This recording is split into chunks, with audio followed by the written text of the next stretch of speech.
Alrighty.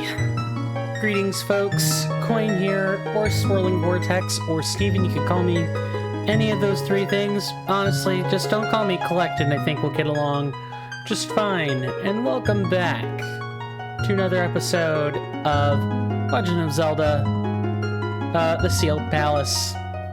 Last time, we went through the Shadow Temple, or the equivalent of it. It's the church catacombs. We also did a bunch of cleanup stuff.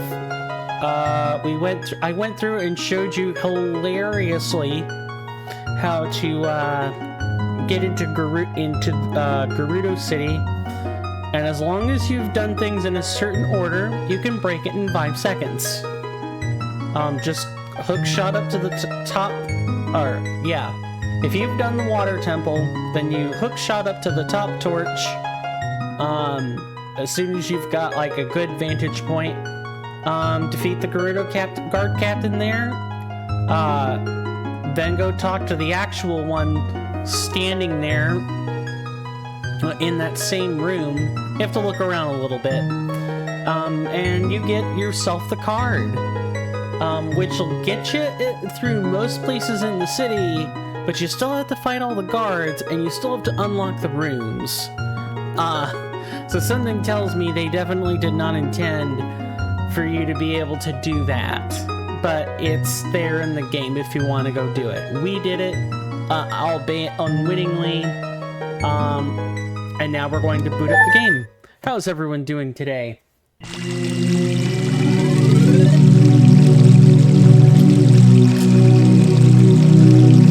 I'm doing okay. A little bit bleh. Had too much rice, I think. In fact, I'm almost positive that's exactly what it is. Too much rice. And I'm pretty sure my stomach's a little bit bloated because of that. I'll get over it. It'll just take me some time. So, welcome to the Spirit Temple.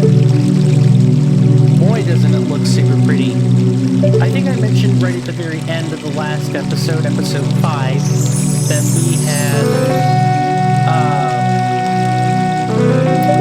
that there was a unique mechanic to this temple. Navi said something to the effect of, take a look at the icons on the wall. Do you think it's possible, that the Gerudo worship both the sun and the moon?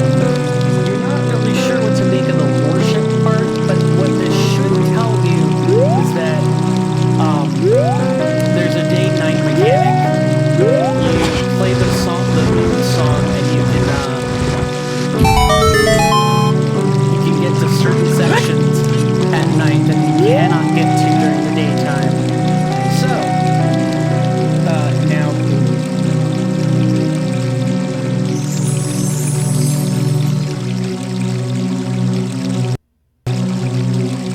I want to make sure I'm not glaring up too much on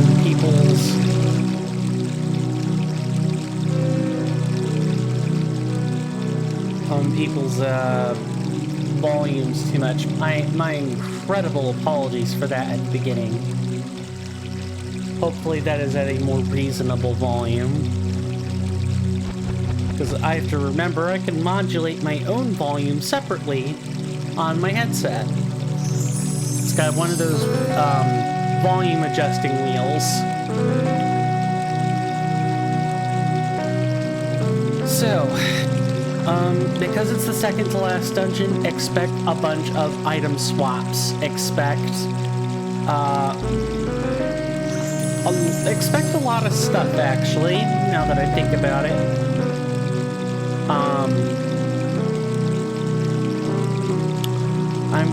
I'm gonna like pull up a previous conversation real quick, because my thing is I have not asked about the cleanup yet for Ocarina of Time, or I'm sorry, the Sealed Palace.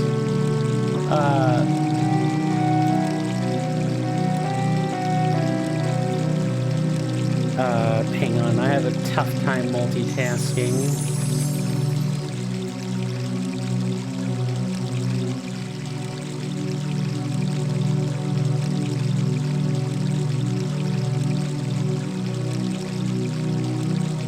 to sift through this.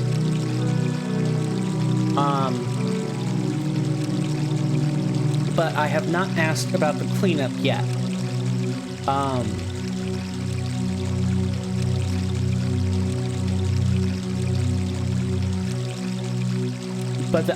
However, I did ask. My apologies about that. I can't multitask for the life of me.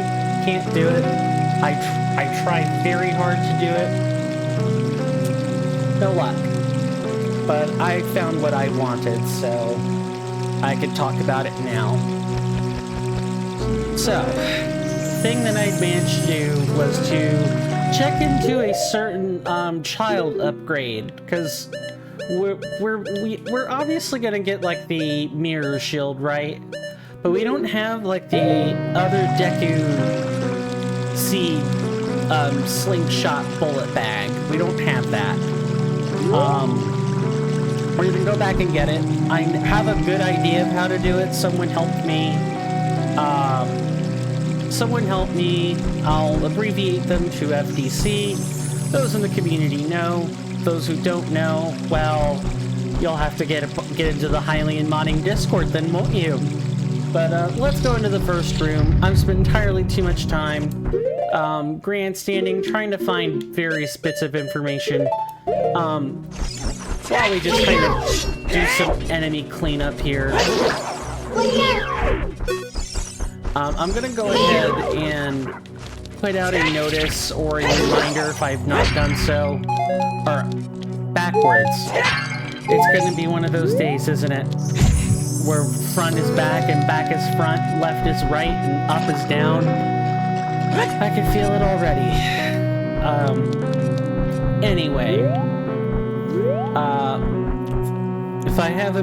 If I put out a reminder for it, go see it. If not, consider this the video reminder of it now. From the 27th to like the 1st of October. So it's the 27th of September to October the 1st, at least. I will be house sitting at my client's house, and I will not be able to stream, like at all.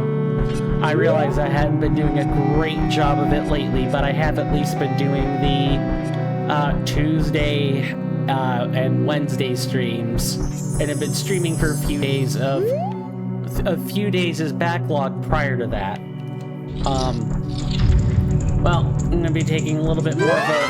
Oh, hello. Oh, yeah, this gimmick.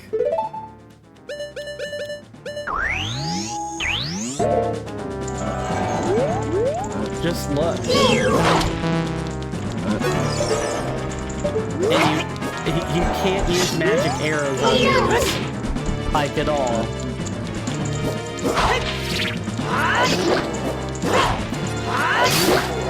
Yeah, you straight up cannot use magic arrows. Because they're invisible. You have to choose magic arrows or seeing invisible stuff. So, like, Lens of Truth is actually a pseudo requirement, and not just some interesting thing in the room. Once I get back from my Twitch calls it a vacation in the schedule. I'm gonna say it's more like a interesting job I'm doing. Once I get back from that, I will be hopefully either the following Tuesday. If we hadn't cleared you know, the sealed palace, we will have done so. If we have, okay, well then you'll be getting Baldur's Gate 3 instead. If not, that Tuesday will be our last. So I'm gonna make sure I try my best to get every last Skulltula. I doubt someone's gonna procure a list for me or make one or point one out to me. I highly doubt that. Instead, what I will probably have to do is painstakingly use a pilot file to get the last 6, note their locations, then come back and do it on the real file. I will probably have to do something like that, and I probably will still have to ask a whole bunch of questions. And this isn't just, oh, do the dungeon twice. Once during the day, once at night. No. I will describe it in more detail when we get there, but basically, you can't really take the same paths, between day and night, like immediately. You have to do some workarounds for day and night.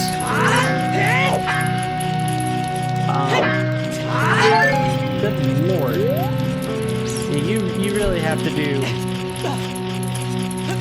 some workarounds to travel between the two. It's not bad. The dungeon is actually rather small. I would say it's about the same size as Forest Temple, or even smaller. Because you have the day-night mechanic. So you can use the same, some rooms are blocked off, some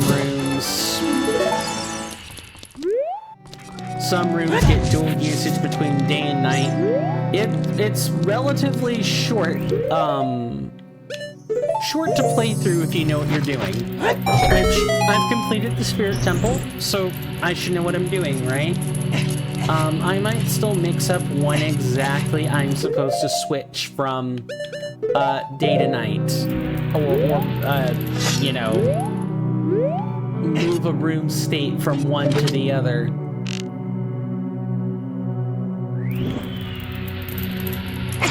Nice. Yeah, this room isn't really worth it. I mean, you should always check for kill room if you're never sure. It's like, oh, this place seems really barren.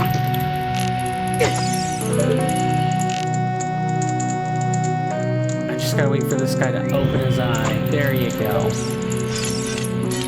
And then do the same thing with this one. But yeah, you pretty much want to check for kill rooms whenever you can. Sometimes you'll get a chest just for killing everything in the room, because one of the common tropes of Zelda is how much fighting can you get away with ignoring? How much can you not fight in this action-adventure game? Which I keep having to relearn is what the genre of Legend of Zelda Ocarina of Time actually is an action-adventure. I still believe in my heart that it is the loosest of RPGs, but it is still an RPG. The roll is fixed, you don't level up, but you gain items and go back and forth. There is a story. So, you saw that, right? The whole, oh, we can't do anything right now.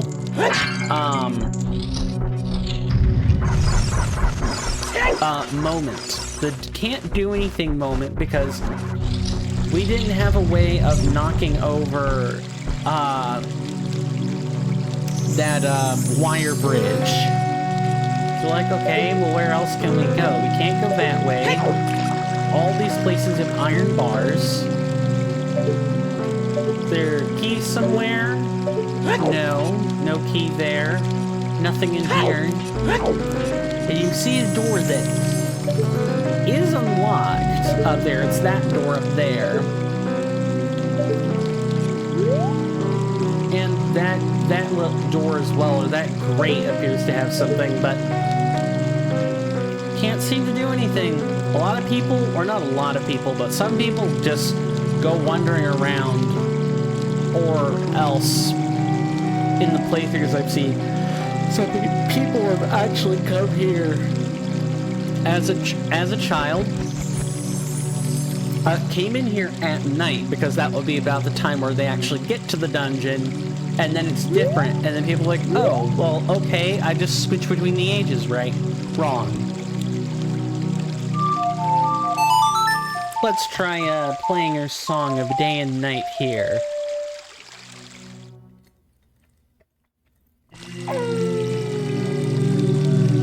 And look, just like that, one path opens, the other closes.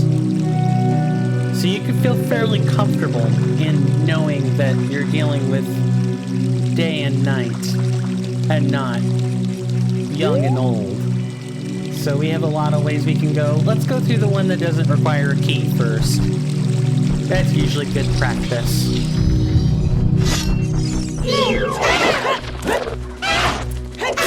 More easy enemies. What, did they give Child really hard enemy compositions? Give Adult a little bit of a break? Yeah, that's what it sounds like. Is that we were given a break while the puzzle solving became a little bit more difficult. That's really where the swap is. Child had a lot of combat. Adult, not so much. Like, yeah, there's obvious combat. Also, they're keys. There are 4 doors. Well, okay. 2 of which are locked. That one we just came out of. And we can go in there if we knew how. But we essentially have 2 other locked doors. Is there a switch up here? There is. Which you're clearly meant to see from somewhere else. But if you know where it is, you can in fact open up some doors for yourself. Now, as it turns out, it didn't actually unlock anything. And I think just to demonstrate, I don't think you can actually use the grating here, but you might be able to. No, it's metallic grating. Nothing else to it. Alright.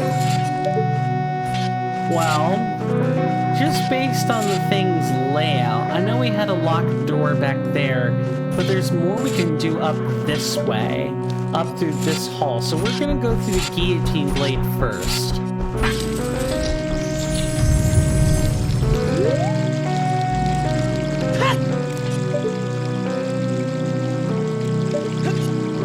Aren't the views of these rooms really nice? I would easily say that outside of like the water temple's beautiful aesthetics, that my dogs have gone ape for whatever reason, that Spirit Temple easily has the best internal aesthetics I've ever seen. I mean, they're all the temples, all the dungeons are thematic, right? But this feels not only like a dungeon, but also like we're in the Gerudo stronghold. And, you know, these people would come here to worship, not just live and exist and do their ceaseless patrol patterns all day. It feels like a really nice place to sit in and feel the breeze caress your chin as you watch day turn to night. But, then again, I'm a sucker for this type of aesthetic. I really happen to like it. I like many of the domed towers, the bright colors, the alternating colors, the red carpets, and the water in places where seemingly it might not need it. Yeah, I'm a fan of that. Now, we're gonna go do something I'm not quite the biggest fan of. Let's come here to this trap room.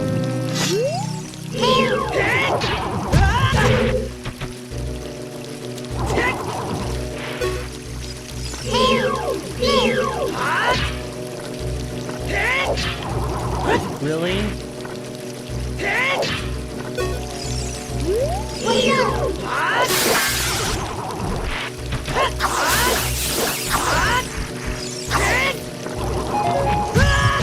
Nice. Gotta do something.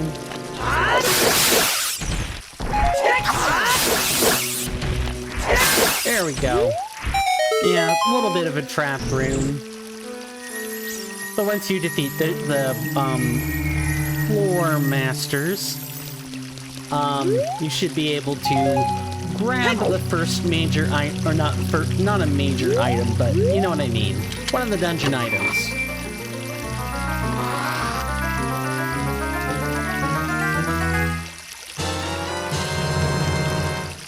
Well.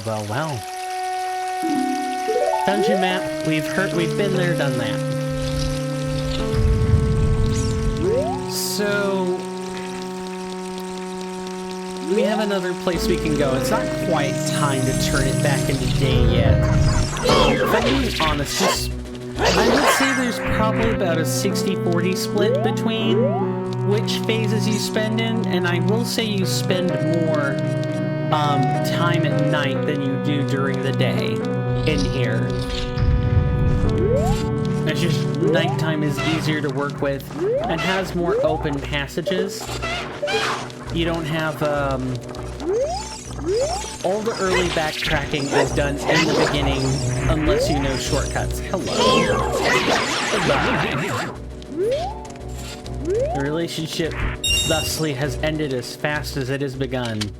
Key. Key. Good. Let's keep going. I know about that door in the bottom, but I think we can get more done going this way.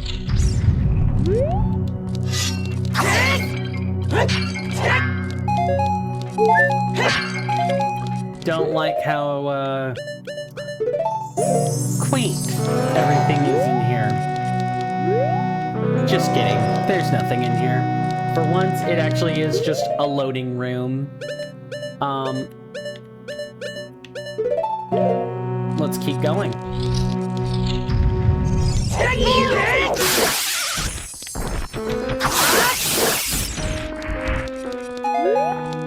Anything else?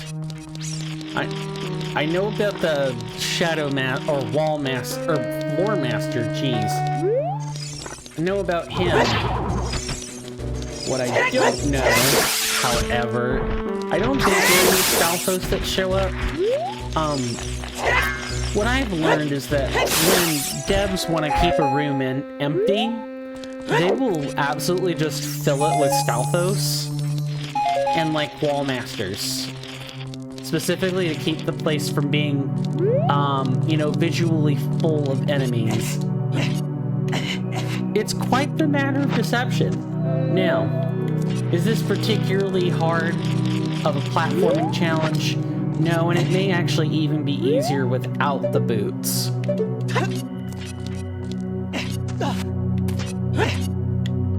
But, I always found this particular section to be a little bit annoying. You get through all this work in the room, and what do you find?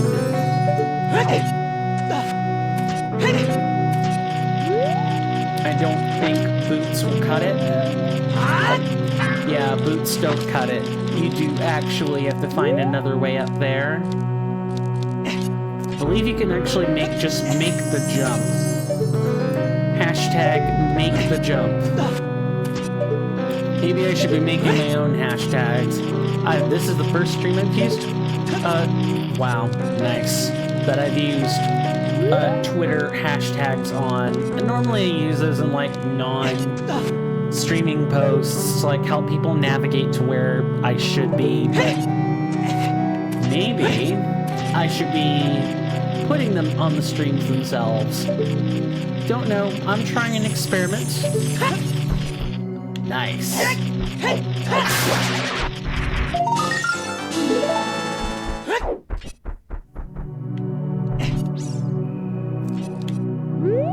Very nice. And I don't think there was anything hidden in this room. Not that I can recall. Just gonna do a little bit of a look-see with our lens. Good. Good. Okay. Also need to make sure my chat is up, because it's not really zoomed out to a level where I can see it.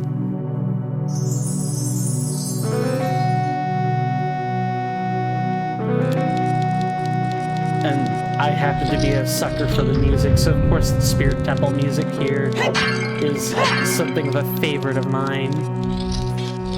I like Ice Cavern for similar reasons.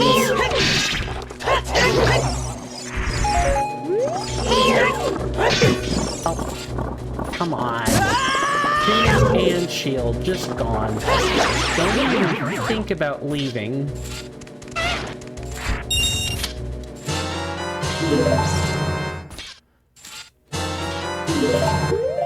Let's switch those back, shall we? I worked really hard for those. Alright, so we went through...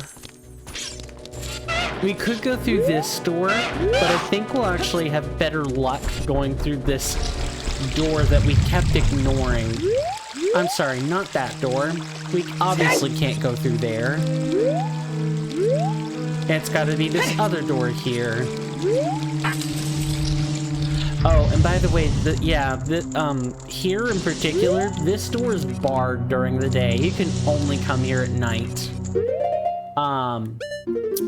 And you need a key in the night side to unlock it. Can use hover boots for this. It's a little tricky if you do, but you can do it. What's probably more interesting is the other stuff going on. Not specifically through that grate, but through this one right here. Nice. See how there are more random puzzles? Also, nice wall switch. Forgot about that too. But yeah, there's a wall switch.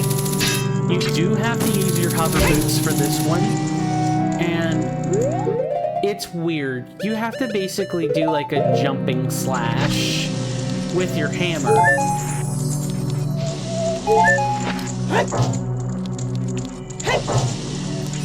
Like, watch, we'll come out and have issues because that's the kind of thing you have to do with the wall-mounted switches. You do have to jump smash them. It's the only way you're getting it done. Nice. Just gonna have to get up there. I'll show you I wouldn't say it's a faster method of getting through this room, but I would definitely say it might feel less frustrating. You at least know how to platform these, like, side bits. It's specifically just the switch you're gonna have a hard time with.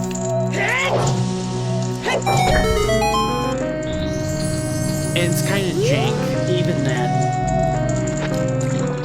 But we've made it through the grate. I believe a Beamos is waiting for us on the other side. Yep. Sure is. Not only is the Beamos waiting for us, but the bomb choose the better item here.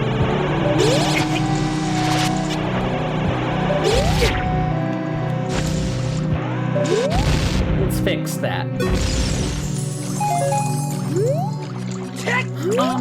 The traversal through the rooms is somewhat cool. It's fairly interesting. So you see that crystal switch, right? So it's very clear that you can't, like, use a spin to get to it. I'll try using a spin. It's possible the Biggoron sword spin. No, not even the Biggoron sword spin gets through it. Cool. Glad I checked that. Instead, you have to shoot an arrow through the grate at the crystal switch to get through, which is actually very sweet. I do love doing that.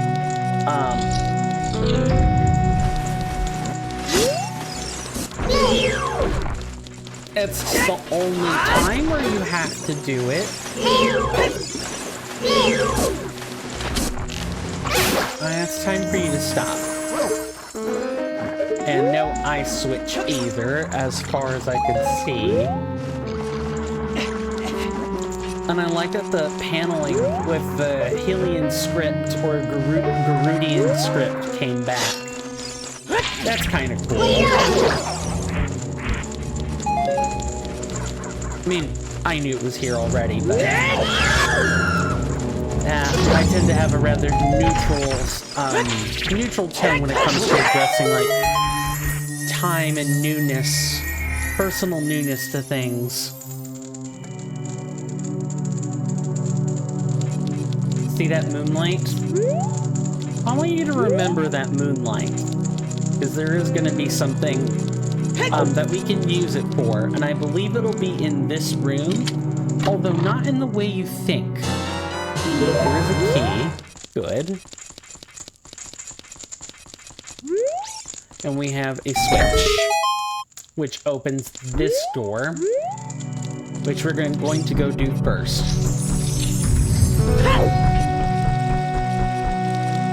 Alright. Opening this switch is actually really important, because I think this door is barred during the daytime, so this will be our way to get to it during the day. We also have this door that we haven't unlocked yet. So I think will take us toward the mirror shield. And look.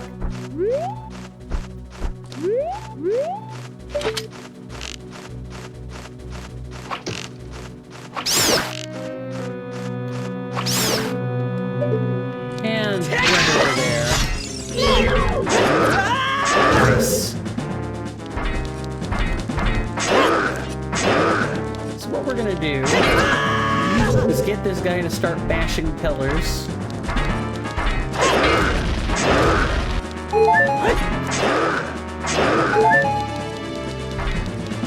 And this is the trick you can use in any room that's vanilla with the iron knuckles.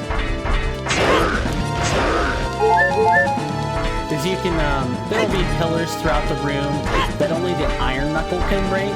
Even your Megaton hammer can't break them. And that's how you're going to get the hearts out of them. I think we're going to let one more column break, and we should be good to go.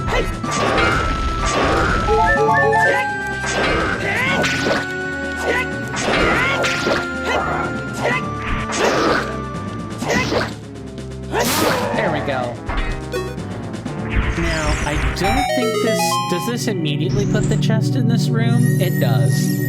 I don't think, yeah, that's not that chest anyway.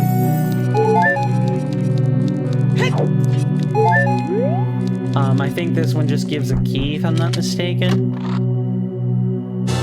Yeah, it's a key. And then we have this, right in here. I like how it lets the moonlight through, and it's sort of a subtle hint as to what to do once you get the item.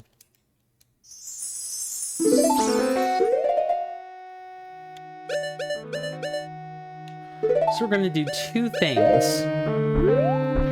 So first, I'll make a distinction. If you try to set it, let's say you mistakenly come here as child, right? And you set a Furor's Wind Warp. You can't use that as an adult. You get a separate warp just for adult. Don't try it.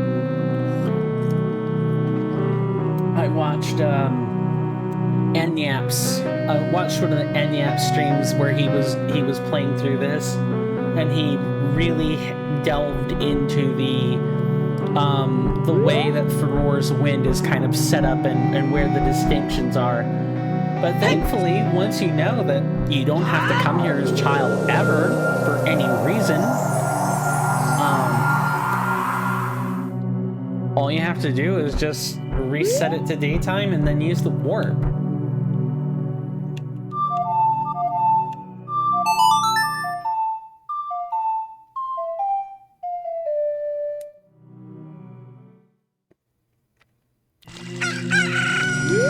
And then we can use this and go right back. Now, the only thing I should advise about the Furor's Wind Warp points is you may want to be careful where you use them in this dungeon.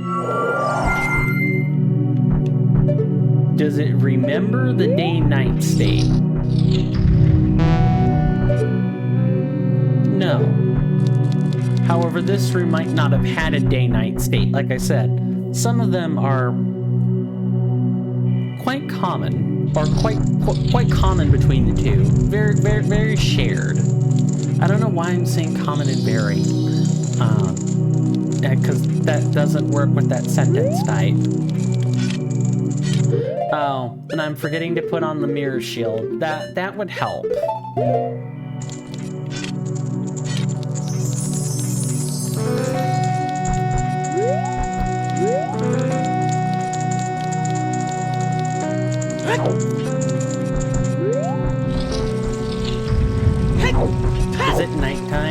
I think it might be.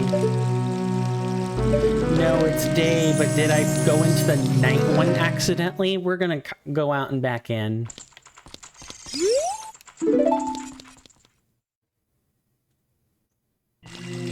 I think I might have set it to night when I went back to that warp. See, this is one of those cases where using your warps is just ill-advised in this area.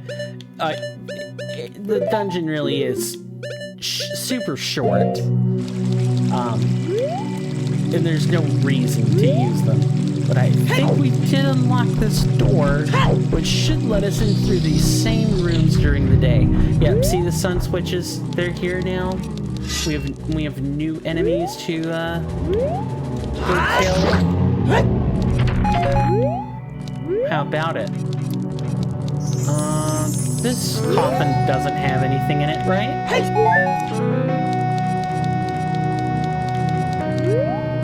No, not exactly. And of course, we do have to solve the puzzles here before moving on. Crystal switch over there. No, but there is an ice switch, so that might tell us that the same gimmick, or the same kind of gimmick, is used to open, that particular door. Not quite strong enough for us to actually use. That is summoning trouble, it looks like.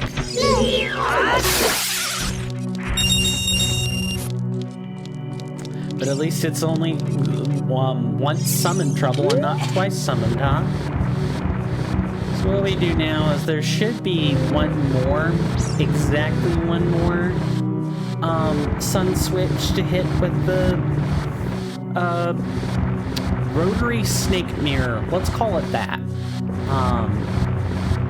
Only one more.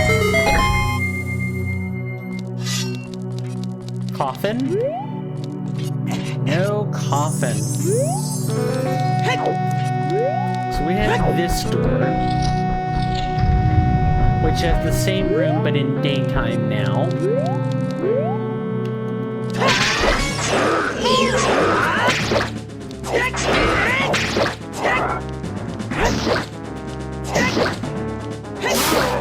6 hits. Not hard at all.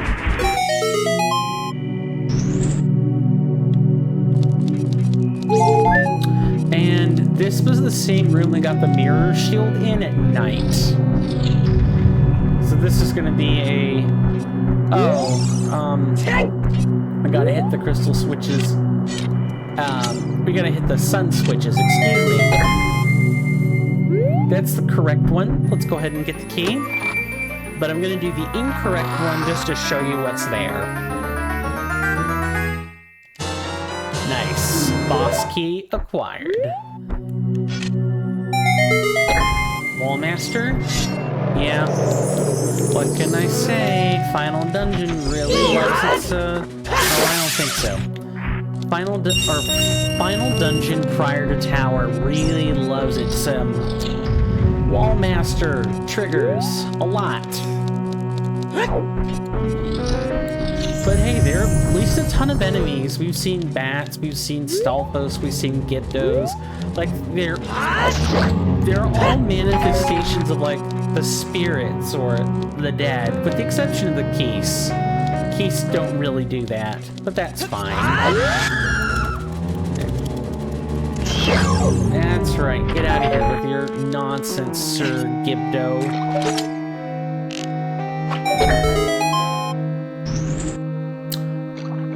Now, I don't remember what the... I remember the next adjoining room, but I do not remember the room after. Because there's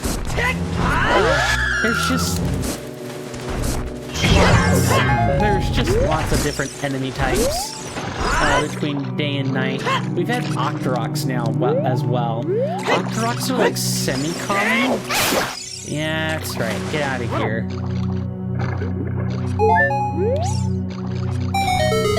I was about to say, please let me through, because there weren't more enemies in there.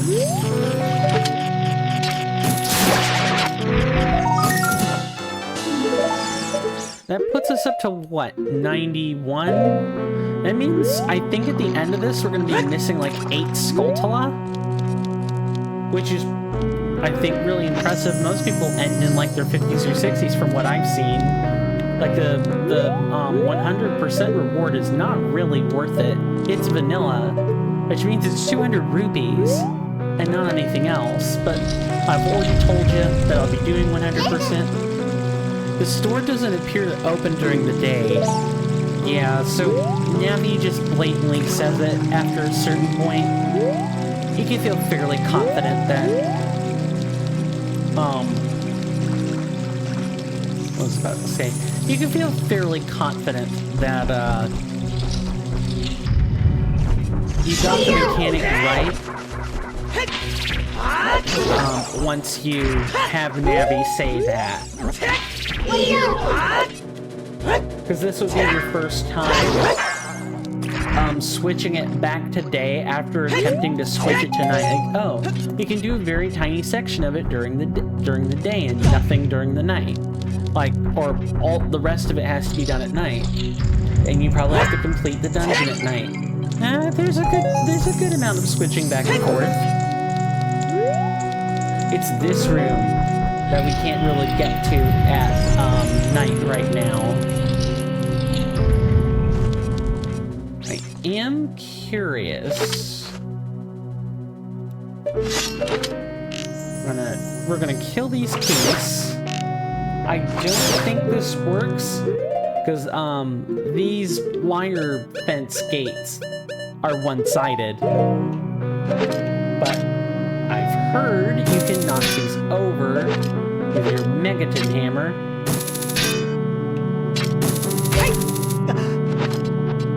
Interesting.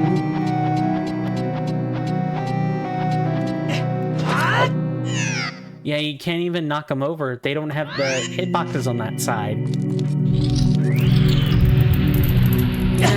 Yeah, burn me. That's fine.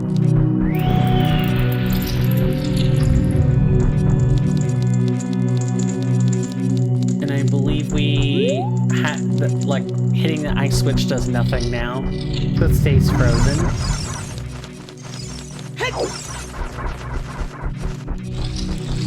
I don't think we could go back through here during the day. Yeah, we gotta go back here at night. Because the next set of doors are unlocked after we got the mirror shield. That's right.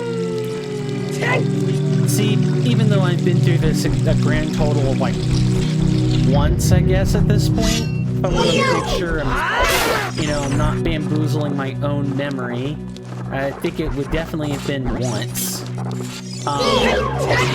Could still get lost.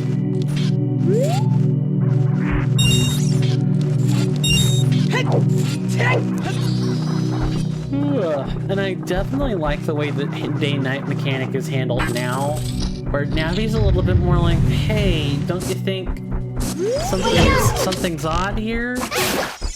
You know, why are there depictions of the moon here? I spent a good 15-20 minutes my first time trying to, I don't know why I'm not just using my boots.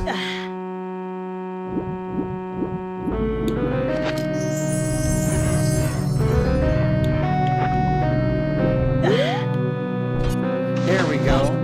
But it's strange that Link doesn't count the underwater ledges as real ledges. Okay, nothing in here. I think the mechanic for it is at night.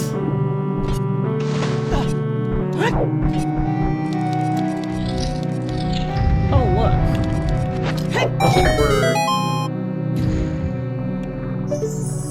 We hit the hammer, but we never actually went through these rooms at night.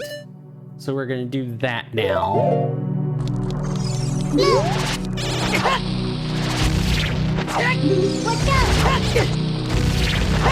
Two each. Big BMOS, always 2 bombs. Period. End of subject. Don't try to... I would... If you use one and wonder why the approach isn't working, that's why. You really have to note the size, and don't let hilltops or valleys deceive you on their size. They're about you-sized. They're confident that they're the small ones. If they're like, if they have big bulbous bodies though, no, they're the big ones. I realize I said something rather ironic, or like, kind of like, do we call those non-sequiturs? Might be. Where I said something, I attempted to find the thing using its own definition, and I used the name in the definition. Like, it's circular. That's what I'm looking for, it's circular. Oh, hello. Ah, there are walls. Do the walls prevent arrows? No.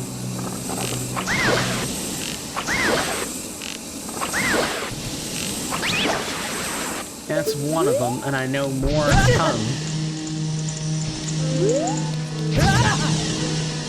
You can just take the... Well, I mean, you kind of have to go through the right way, huh?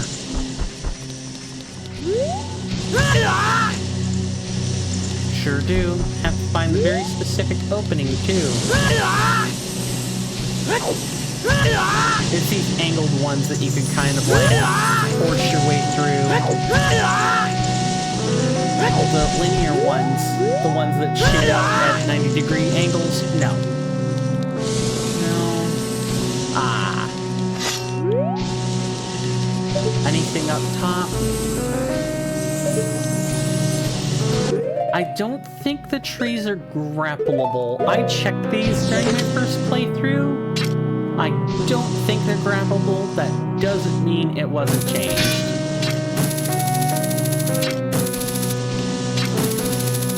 No. Okay.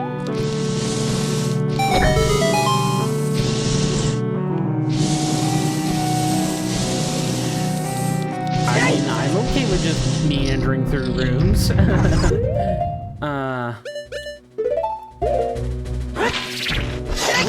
That's one. Here's the other.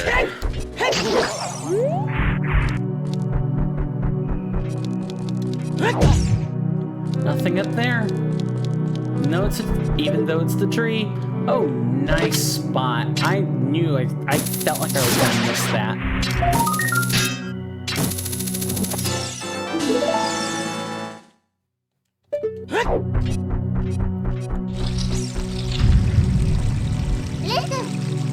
This door doesn't appear to open during the night. I'll bet. Well, goody for you, Navi. I figured I already knew that we needed to open that door during the daytime.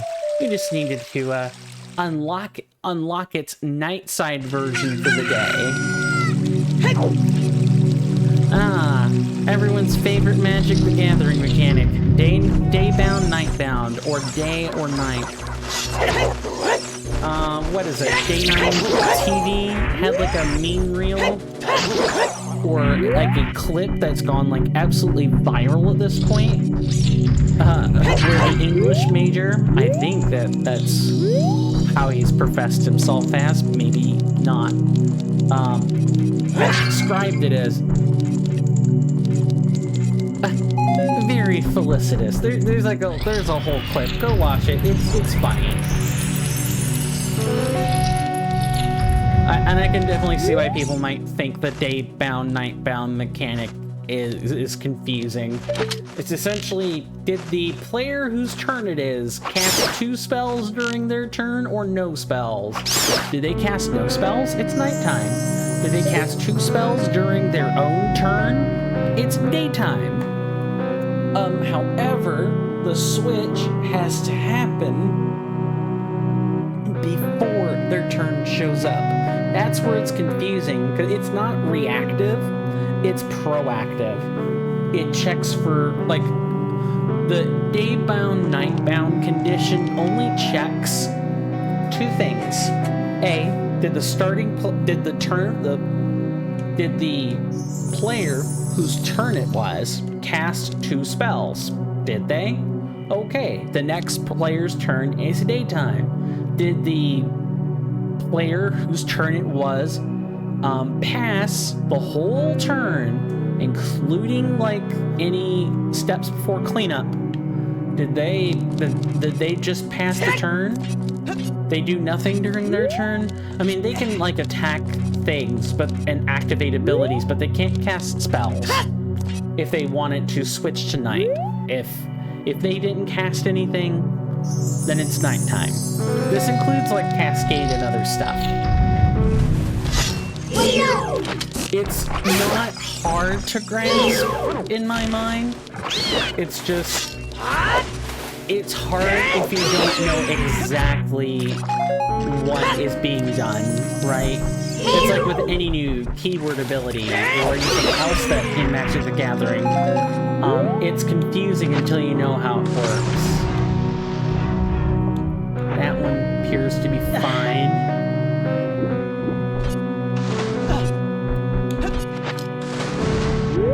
There's the switch, which I think gave us a chest, if I'm not mistaken. It would have been here in the back. Sure would have. The bundle of arrows. I don't think we're completely done yet. Yeah, we got a couple of rooms we hadn't really transitioned to. If you guys will recall the room where we had the leaping pillars to get to a gold skulltula, and that was kind of the room outside of 2 wall masters. Yeah.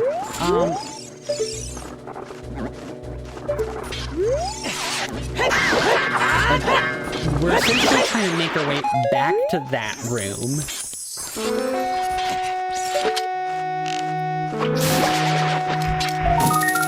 You don't even need long shot to get this. Long shot just makes it easier, is what I should say.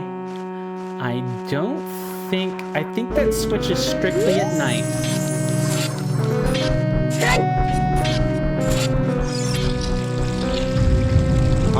Most of the time with Magic the Gathering, once you read the card and play with it a few times, that's when you really not only understand how you're supposed to interpret the card, but how you're supposed to play with it. Now, whether or not you should play with the card once you've interpreted it properly, well, that's kind of on you. That depends wholly on like matchup and everything.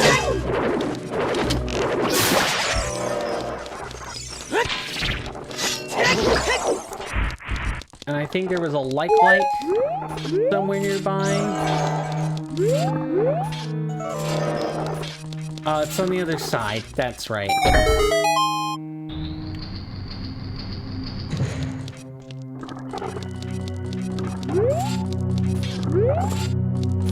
Now that ice switch is there, I just wasn't in a position to see it.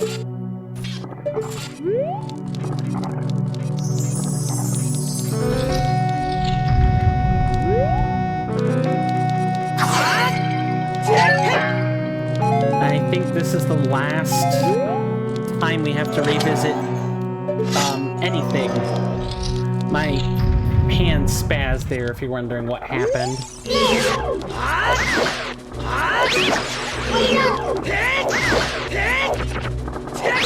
Yeah, outside of this like one revisit, I think we're good. And I think it'll just be for the compass. Which, I know if we had just unlocked a different set of doors, it would have gotten the compass first. This is like the one dungeon that I can recall where I just end up doing things out of order. Even through no intention of my own. I'm just kind of following traditional dungeon logic. The only question is that I'm trying to like actively recall in my mind is where this key is supposed to go. And I don't remember it being in the daytime version, which means it's probably in the nighttime version. Probably.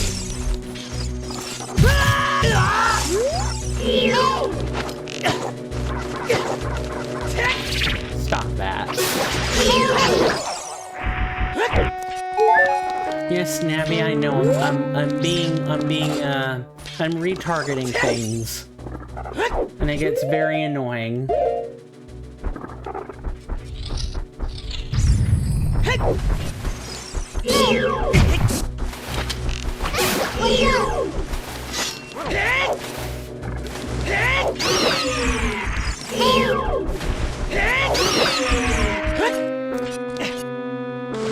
Oh, don't know. Now I have to get back up on the walkway there.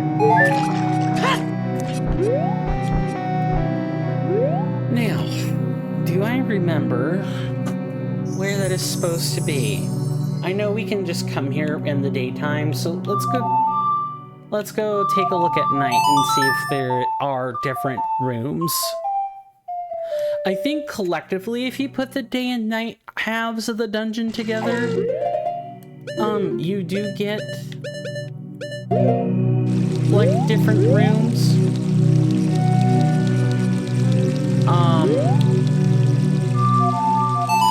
Like, you do get a few different rooms, but all in all, I really don't think it's a super tall, super wide dungeon. That's what I meant to say. Super wide. It's mostly just tedious to sit there and do. Okay, so I'm missing the compass. That's like the only thing I'm missing, by the way, is just the compass. Nice. You know, the Gibdo is right there.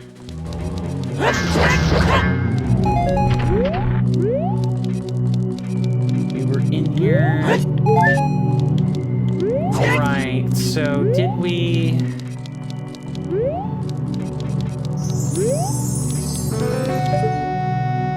ever actually sort out the trifle with this room?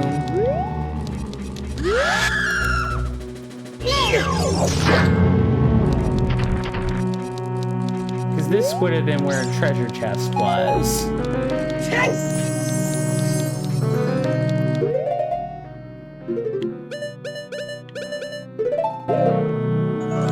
It's just gonna take a nice, honest look and make absolutely sure because there's supposed to be a treasure chest, but since we don't have the compass, we don't know where it is. It's easier when you know the compass and you're trying to find the map. Because if you're trying to find the map, or trying to find the compass, you can't find the map. Wow, what kind, where is my head today? I think my mental state may be deteriorating just a little bit.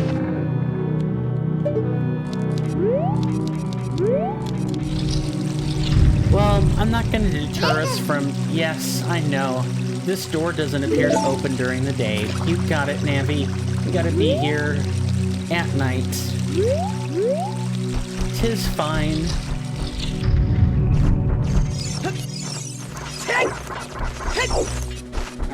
Trying to remember if we actually went through that door at night.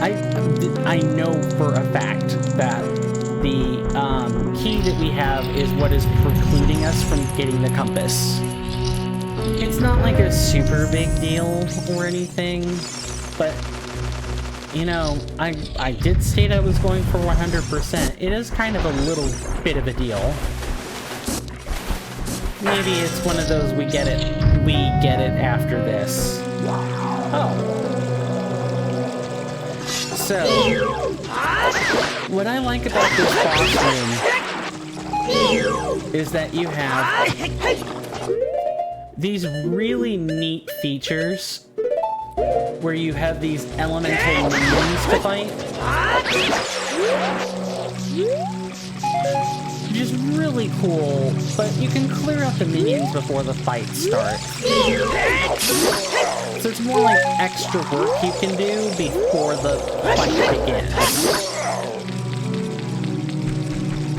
And not really much beyond that. Alright, we're gonna come in here where it's really quite obvious. Look at that stupid kid. He came on his own to offer himself as a sacrifice to the great Ganon. I don't have an old lady voice. Sorry. With my flame, I will burn him to the bone.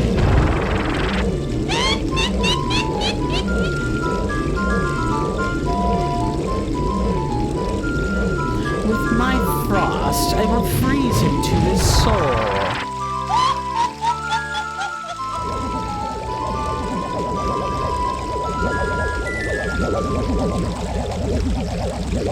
Sorcerer's Sisters Twin Rover, although it's not a face skip, you do still have to do this properly. Now, if I recall what Enyap does to get these sisters to cooperate.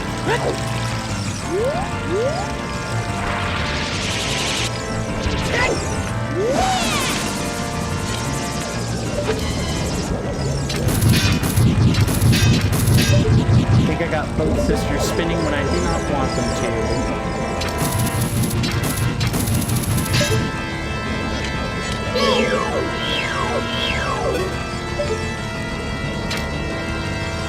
Okay, you're gonna move around.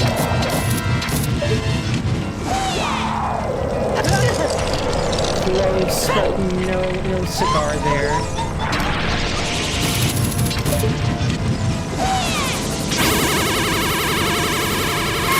Oh, I nearly squandered that. That bean is a little bit hard to aim, I will admit.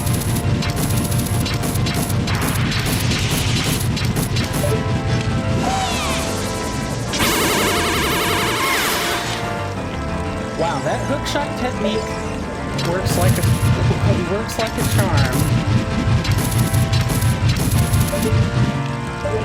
I hate when sisters do this.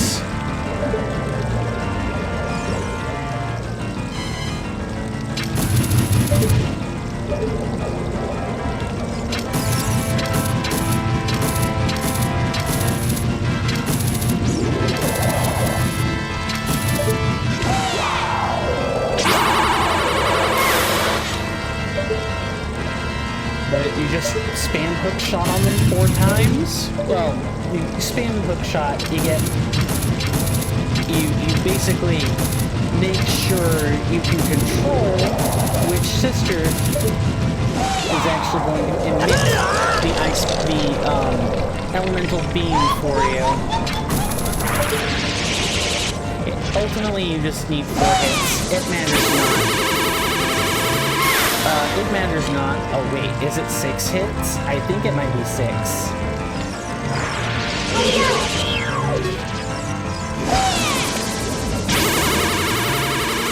And this is what happens when you don't use the hook shot. You just get a bunch of uncontrolled patterns. Okay, let's get serious now, Kotake. Oh, okay, Kume. Kotake and Kume's double dynamite attack. Winky face.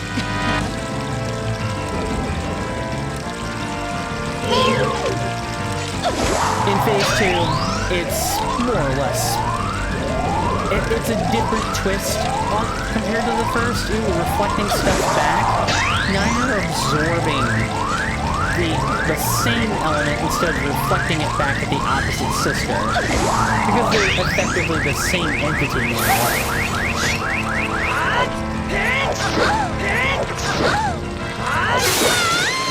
Oh. One cycle. Well, phase 2 is 1 cycle. Phase 1 took me entirely too long to do.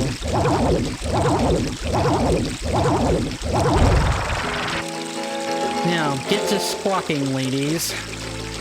Phew, what a fresh kid. This time we'll get serious, right, Kotake? What? Hey, Kume, what is that above your head? I don't know, but you have one over your head too, Kotake. But I'm too young to die. You can't die like this. Told you we should have taken care of that kid. You must have gone senile. What do you call him senile? Is how you treat your older sister? And then they start screeching at each other non-stop.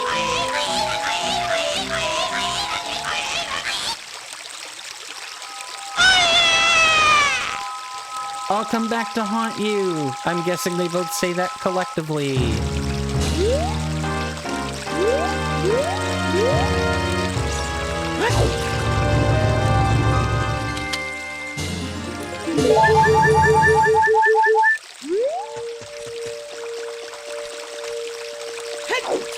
And we never saw hide nor hair of Nibiru, ever. Like, she was just not present at all.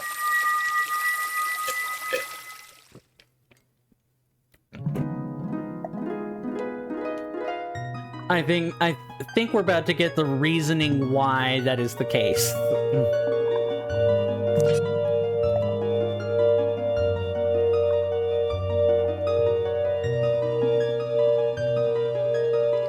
Let me thank you. My people will no longer need to fear those two witches.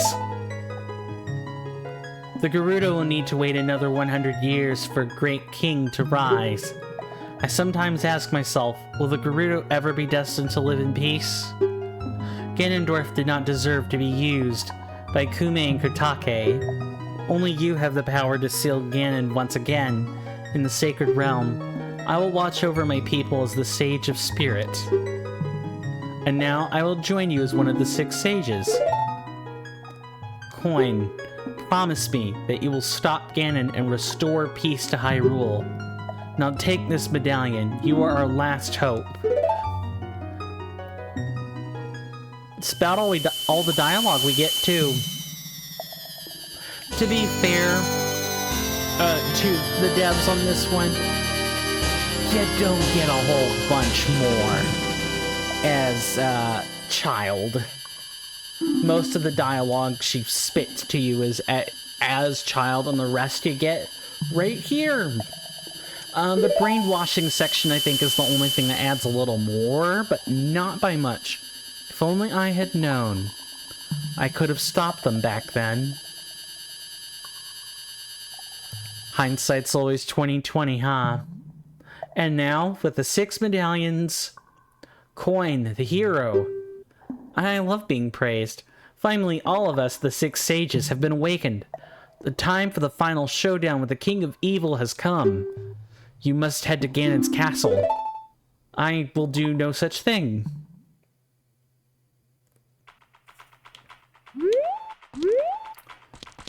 Well, first things first. We're gonna head back to the Temple of Time. And we're gonna prepare ourselves to become child. I'm gonna do 2 things while I'm on break. 1, I'm going to get that handy-dandy reference for the child archery minigame where you have to shoot the, you have to shoot something specific. I'm not gonna spoil it quite yet, but you do have to shoot something unusual. Second thing I'm gonna do is get a reference for the golden gauntlets, figure out where those are. Once we get that stuff, and we, I think we'll be just about ready to take on the final dungeon. Once we return from break and we do the last couple of cleanup things, I'm gonna take my 5 minutes, and go look up that stuff. And while that's going on, you guys can enjoy nah, I'm kidding. Nobody enjoys ads. But I do, however, have to run them. So what I'm gonna do is I'm gonna go take my break now. I'll see you guys in 5 minutes, 90 seconds of ad time on the clock. Thank you guys very much for watching through those ads, or, you know, if you don't, I don't blame you. Either way, see you back in 5.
I'm back.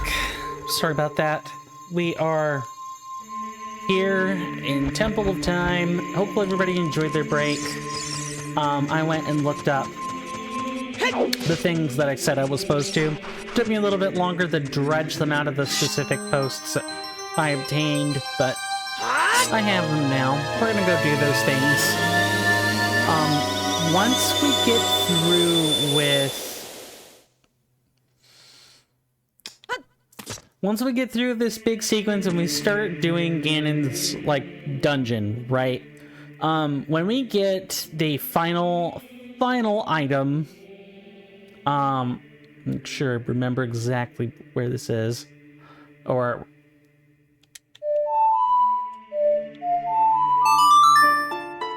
Yeah, there we go. That was the tune. I thought for sure I'd forget it. But once we have that item, we're gonna dip out of Ganon's castle to do that real quick.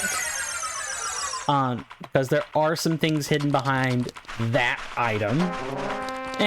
I could come out and probably say it, because we have all the items. The only other thing we don't have is like the 4th bottle. And that was the thing I was going to look into as well, as the 4th bottle.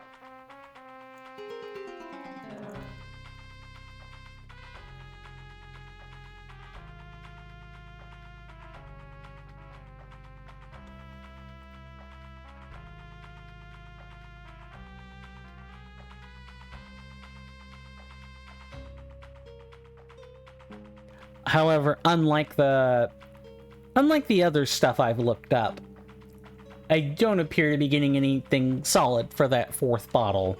Hopefully it'll be in a chest somewhere. Something easy to figure out. For the time being, we're gonna move on. So, shooting gallery is up this way. Is it possible that there are some things we can do as child, specifically in the spirit temple? I wouldn't think so. But you know what? Let me get my cursor off the screen. I've never actually thought to try. So we should do that. Now, I've been told what to do to get this particular item. I have not been told how to do it otherwise. So this will be a little bit of a experience together. Let's find out. And we get to immortalize this. And that way no one is mystified at how to get this particular item ever again.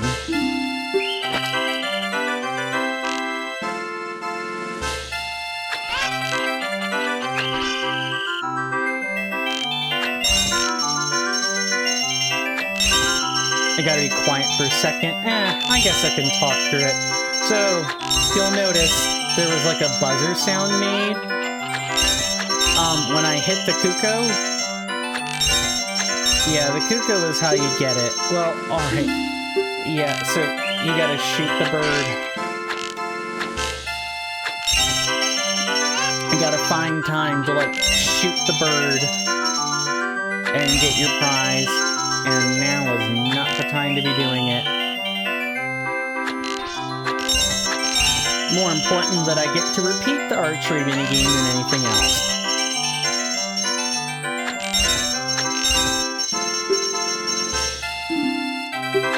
Thank you for letting me do it for free, good sir.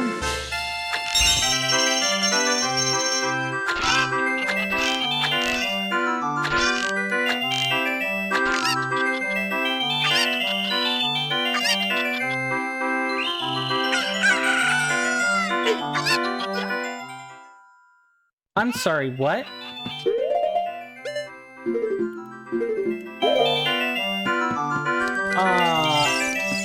Sir, do you want to play a game? It's 20 rupees per play. Really?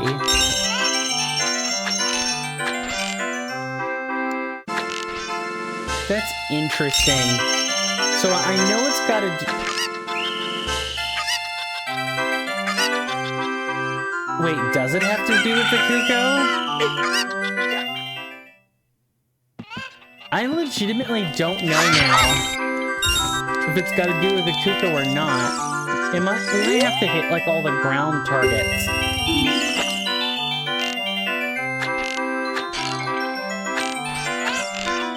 I am very bad at this. If it isn't exactly the 10 rupees that we have already like done and dusted, I have a hard time with it. Oh yeah, just give it up, spend the 20 rupees again. Practice hard and come back. Yes, I would like to play it.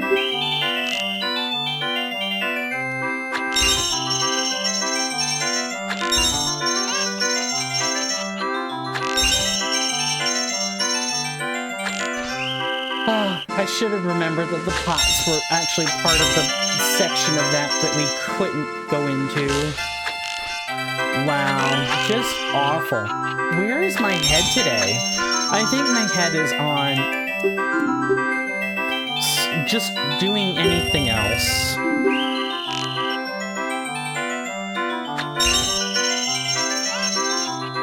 I think the last target has to be a Kuko.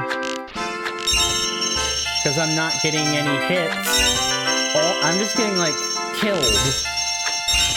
Doing it a different way. It is also possible that I need to actually be an adult.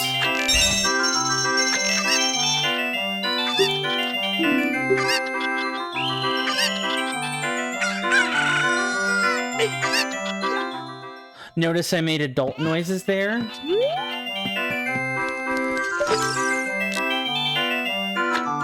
I think I have to hit this cuckoo.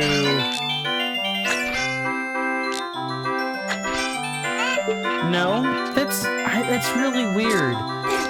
So, like, am I meant to hit it as an adult?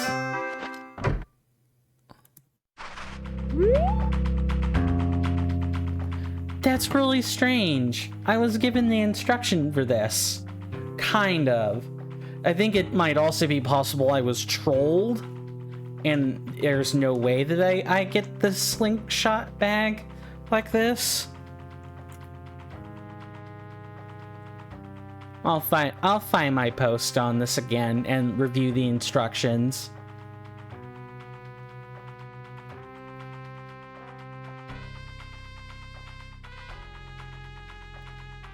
Unfortunately, this person did not spoil it, so I don't know if I'm literally supposed to hit it at every point during this. I don't know if I'm supposed to do it as an adult or not. We're gonna try it as an adult. Wrong song. We're gonna try it as an adult and see if the same thing happens. I think it will. I made adult noises. If not, I'm gonna move on and not waste people's time. Like trying to figure this out. People don't want to watch me stumbling through this because I get all silent trying to figure that stuff out. I get really silent.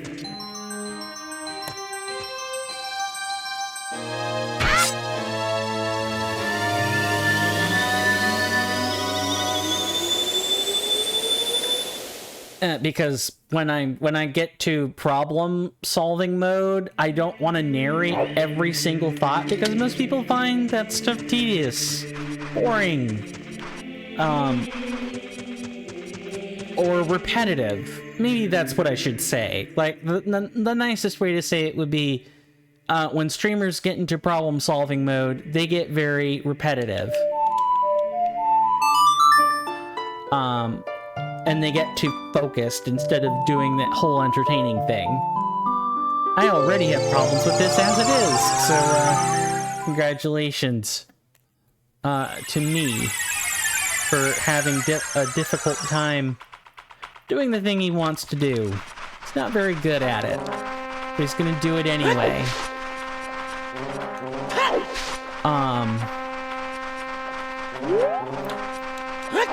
So let's try this again with 100% more gusto. I might, if I don't get any results out of this though, I might have to take that instruction as being entirely less authentic than it is. I don't know. This person's made quite a few posts, and the Hylian modding Discord, they seem really nice. I highly doubt they would just say something to troll me like that. It's definitely, I don't know how to do it, and therefore I'm doing it wrong.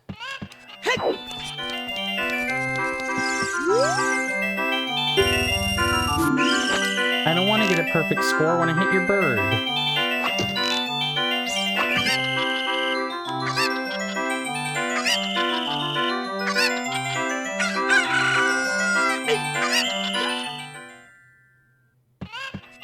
What the heck?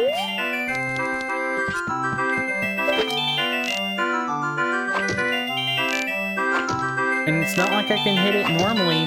Do I have to hit it mid-jump? I think I have to hit it mid-jump.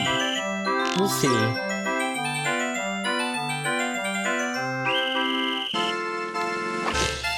Dang it.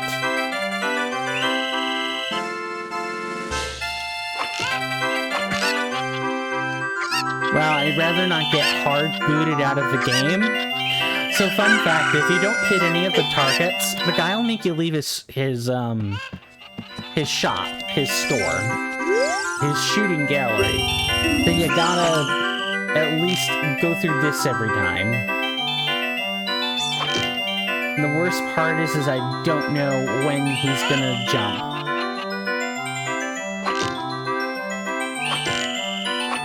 Hit the thing again.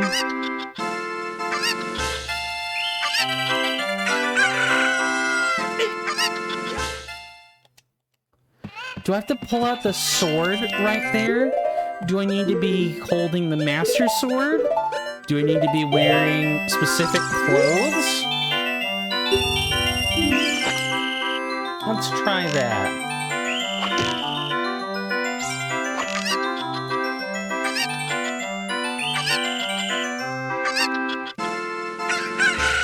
And I don't even know if it's a...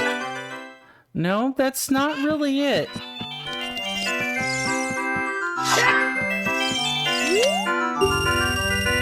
No, I don't think any of what I'm doing is making a difference. And if I shoot it here, it stops the minigame. So I'm thinking I have to hit it mid-jump. That's the only thing I can think of, is it's gotta be mid-jump.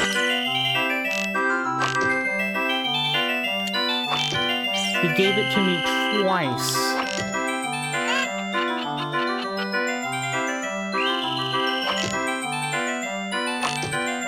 Wow, this Kuko is awful.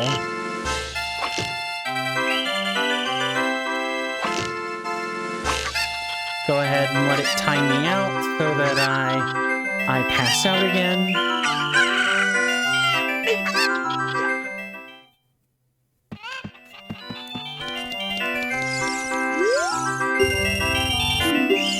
Give this quite a few more tries.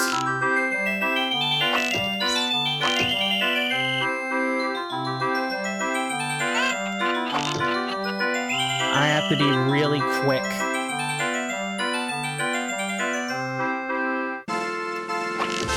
I have to, like, flick it, almost. I gotta flick it really fast.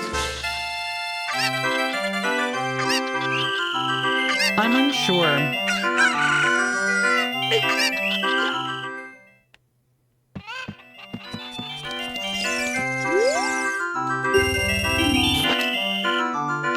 I definitely feel Yeah, just go ahead and hit the thing. Hit the thing. Coin is terrible at this, by the way. I mean, I'm fine if it's the same tedious patterns. Even Adult Link, I know where the rupee positions are. I can sort of figure out the difference, right? But when it comes to, like, this, I have no idea.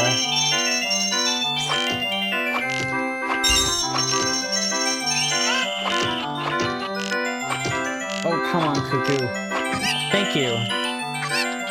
It's a good way of emptying your wallet, I'll say that much.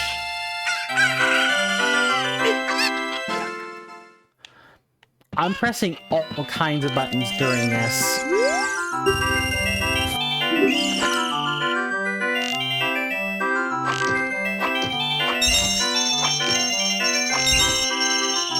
Five arrows. Yes, you keep jumping around, and I don't really understand why.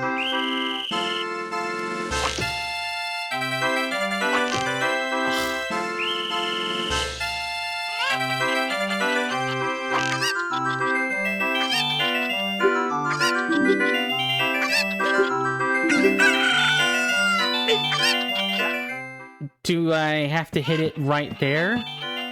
No, I don't. I don't know. I might have to go watch the Kernel of Corn commentary to figure out what I'm supposed to be doing.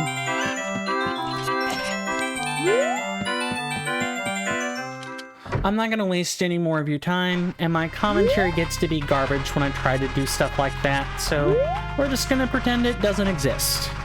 We're gonna go right to Ganon's castle, and we're gonna keep chugging on.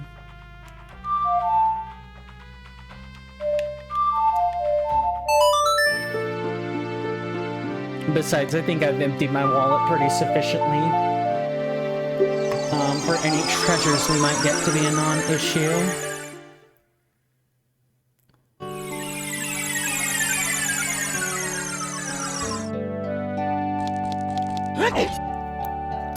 I'm annoyed. No one will tell me. No one wants to spoil. I probably should just come out and say that I'm trying to do 100%. And I don't mind if people spoil stuff, just put it in the dialogues or put it in spoiler tags or something. Or, you know, slide into the DMs, but I get the feeling that I command no presence, and therefore I must dig and dig the hard way to figure out what I need to know. That's fine. Comes with the station of being a nobody. You learn real quick what people are willing to help you and won't help you with.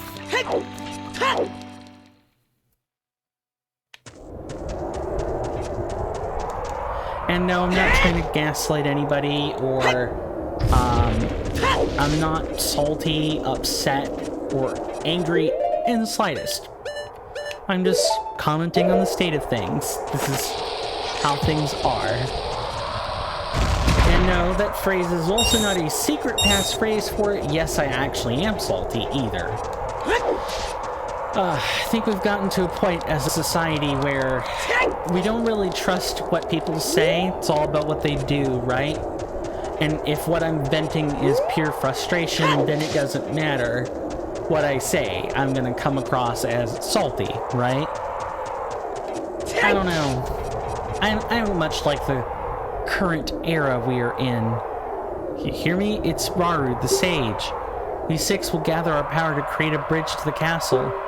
The castle is encased by our 6 barriers. Bring down the 6 barriers and join us so that you may seal Ganon.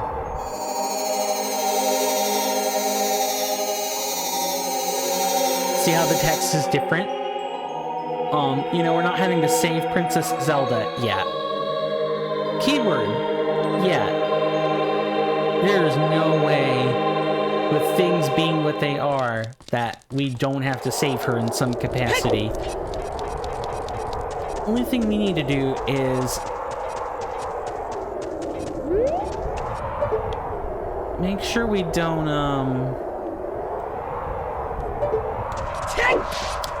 A, we don't roll off the cliff, and B, if I recall, in vanilla, there's actually a gold Skulltula out here. So I'm going to guess there's probably a Skulltula out here as well. Just need to try to find it, honestly. It's just gonna be tough figuring out whether it's a tree we need to bump into, or it's something else we have to do. There isn't a day or night with Ganon's little place as far as I remember. As far as I remember, anyway.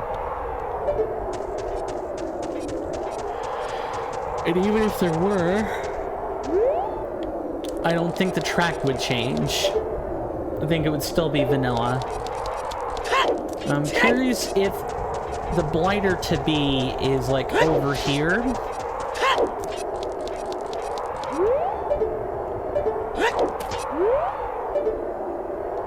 No? Alright then, game. I guess we're doing this. We're gonna go right into the castle. We'll have 19 minutes to do what we're supposed to do. We're gonna take a break.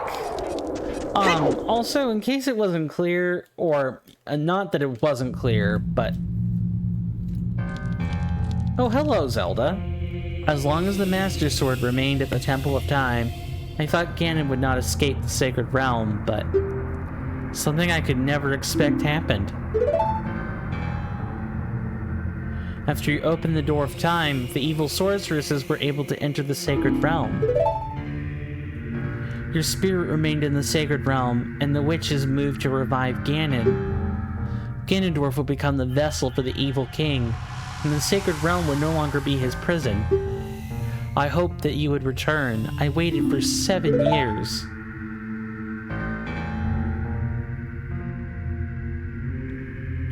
I protected the power meant for the chosen ones. And now you are back. The Dark Age ruled by Ganon the Evil King will not come to pass. All that talking. The six sages have stalled Ganon in the Sacred Realm. We must go there, Coin. They need our help imprisoning the Evil King once again. Coin, in order to do this, I need your courage. Please protect me while I do my part. And here's a weapon that can break the barrier protecting the sealed palace. The Sacred Arrow of Light.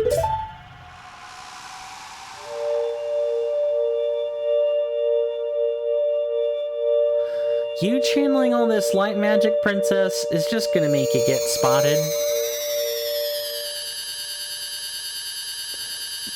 New weapon get, new weapon get. And it's mostly a MacGuffin item, but that's fine.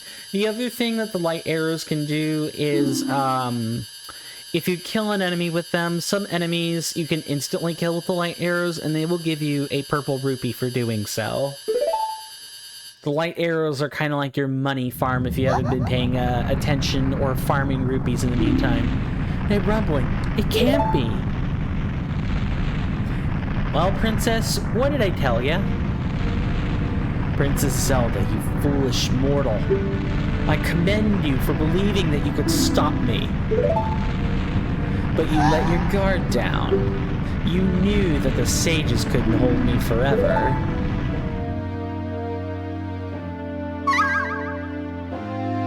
It was my mistake to underestimate the sages.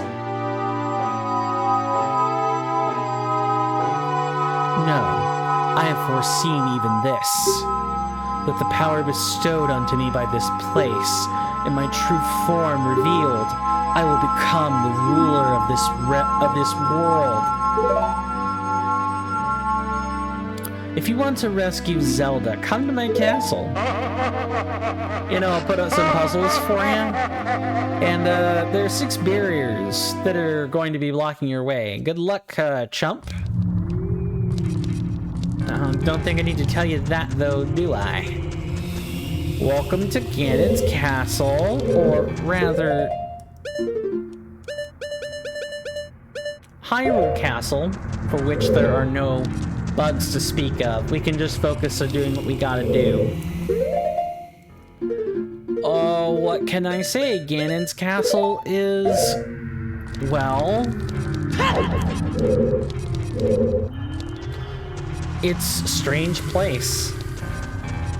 You have doors you could go through. Most of them are barred. In fact, you start out only being able to go through one, and one's padlocked. So, oh boy, how are you gonna make your way through this? Turns out, the Stalfos regarding at least one.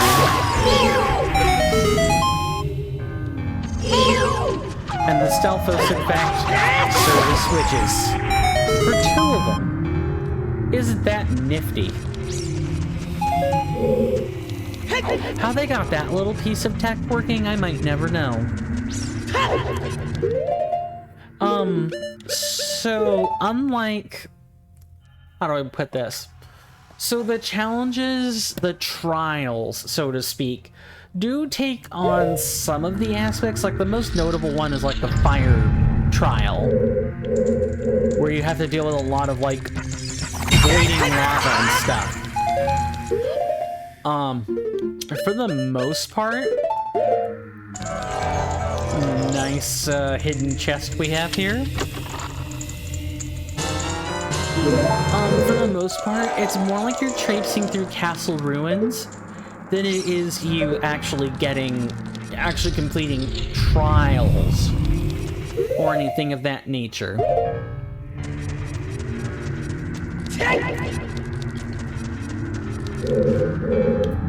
I imagine something else in the top floor of this place will unlock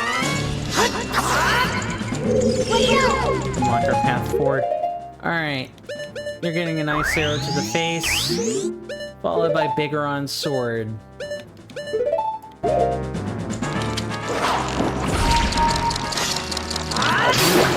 Goodbye and good night. bigger on sword kind of makes this a joke, if I'm being honest. Which is fine. We had to go through the tedious process of actually completing the pocket chicken quest line. That is not an easy thing to do in a ROM mod where you do not know anything about it. Also, even though it's EP6, and I'm fairly sure people should know by now, this is a ROM mod, a ROM hack, if you will, of The Legend of Zelda: Ocarina of Time.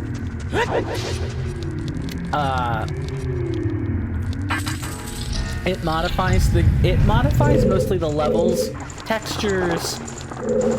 Some textures anyway are like new, others are maybe not so much.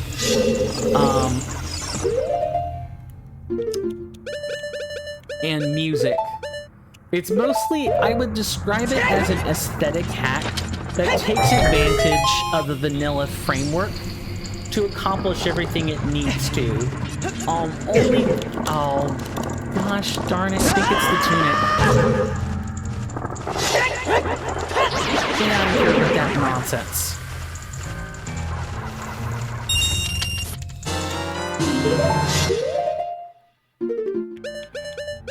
And here I was hoping the mirror shield protected me from that. Guess not. So, if you remember this, up here we had like a golden skull tool we could grab as a child, and now there's apparently just a rusty hammer switch. Yeah, that's mostly what this is we're traipsing through old areas made new.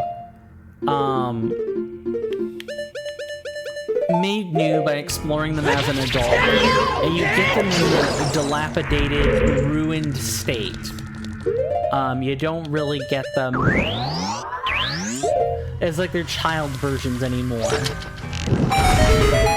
So now we might get to, you know, see what happens at the I can't even believe I just did that, but whatever. We might get to see what happens to Saria's little prison, like what happened to, you know, the Kokiri children. Did they become Stalfos in this place? That's only supposed to be a quality of Lost Woods, but it can happen anywhere else. Don't see why it couldn't happen. Anywhere else anyway. Nice. Ah, and it's even got the voiding the voids.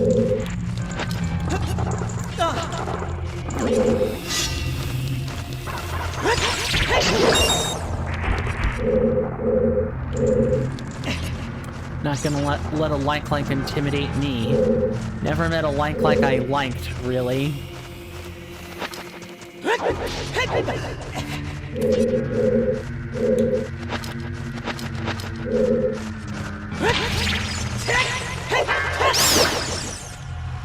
So the first barrier is like the light barrier or the fire barrier, but I don't think you actually get any dialogue for this. Like all the barriers are more or less the same, and if you get one, you get them all.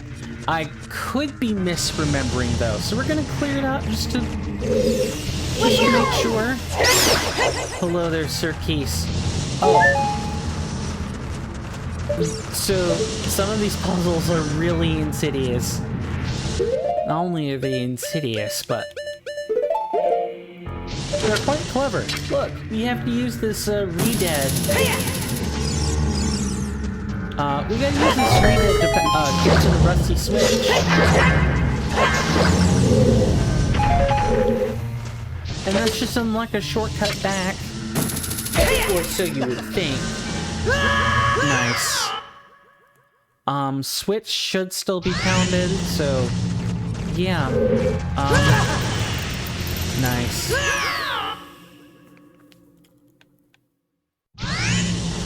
But yeah, look at that, look at this room. Hopefully we shouldn't need the nuts for a little bit. Tis the hope.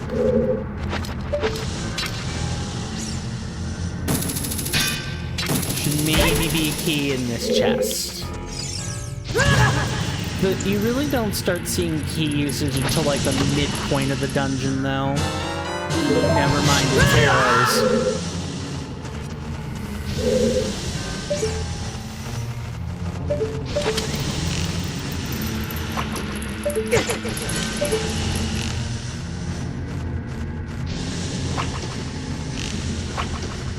Nice.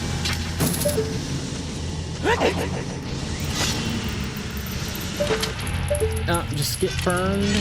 Oh, no, I managed to get it. Good.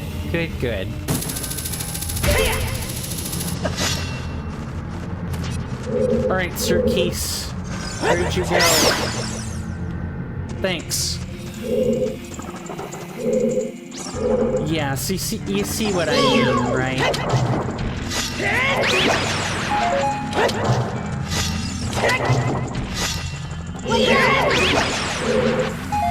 This is obviously the fire trial, but I'm gonna do my best to dispel that, because the rest of them don't quite match up to the trial they're supposed to be, and that's a good thing, because it's just set up as 6 barriers. I should have jumped, I think.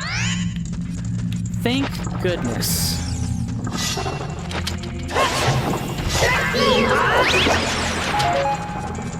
And don't worry about your magic. If the fire starts, so if you come back to this section of the dungeon each time, nice, and that's where I should have used my boots, was right there, and I didn't for some strange reason.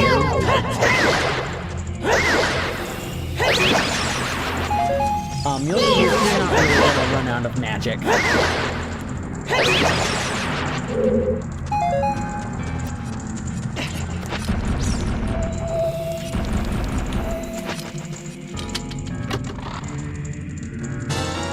So, what did everyone think about the Spirit Temple? And what did everyone think about the, what is everyone thinking about this place? Fun? Not so fun, perhaps? Okay, soft hook shot target. Can hook shot it, but it's stunned. It doesn't, like, latch on. Like the Redads.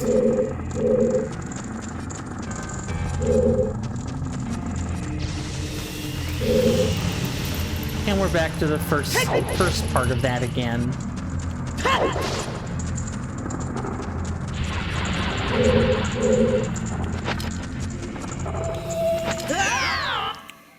Oh, and your hover boots are less useful than you think. Like, they're really super not useful. I mean, they're good for, like, stabilizing falls, but they're not good for much else. Or like, they'll give you a little bit of extra breadth when you're wanting to traverse platforms of a similar, like, height or level, but won't give you much of an edge of the platform as higher than the one you're currently on. I mean, this is true of vanilla, but you didn't really have to worry about it in vanilla. You had a very clear sense.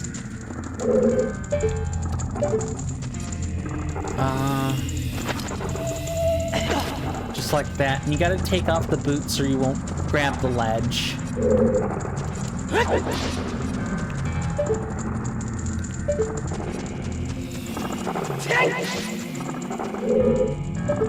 So they're even colored the same. Cool. Cool. I think you could have dispelled with that, but you know what? Sure. Light arrows. Let's get to it. Look, see, no quotes, nothing. Just dispel the 6 barriers. Many people apparently found, like, the whole,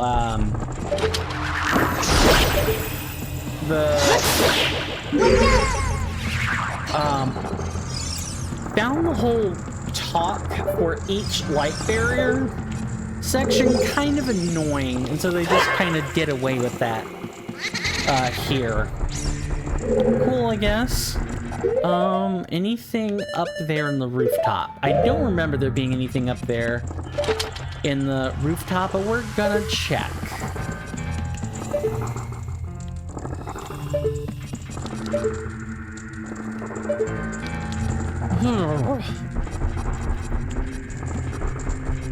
This might be a good place to take an early break, actually. I want to get up and actually stretch, kind of sit at my desk and look stuff up during the first break, so I'd like to get up and stretch now. You guys know the spiel. 5 minutes of commercial break, 90 seconds of ad time on the clock.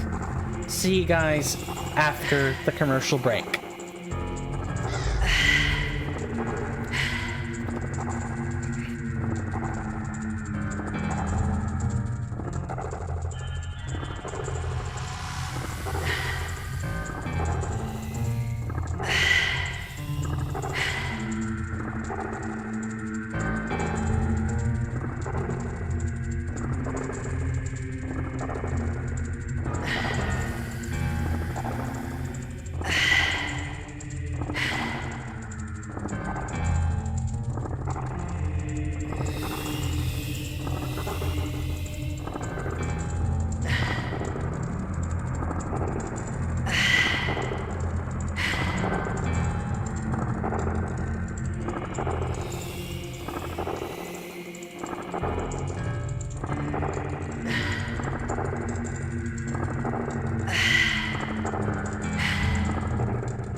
All right, I'm back.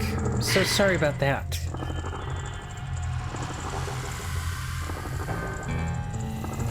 So, everybody enjoy their final break.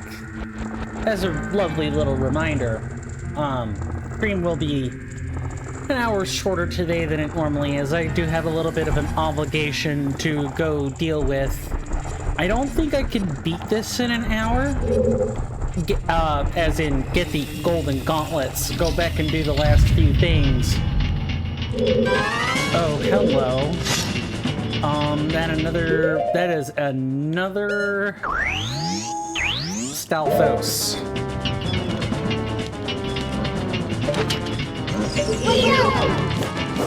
Oh, and they'll phase through anything. If it'll, allow them to come, give you a good old jump. They are... Come on.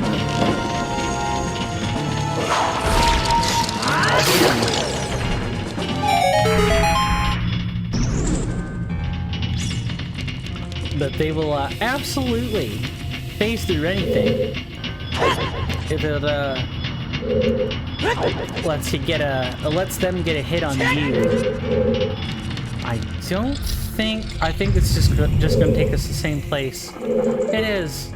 Because look, that's where the barrier was up right over there. And here's our, yeah, see, this is where we shot the barrier from. So this here was... We had two ways to get to the same place.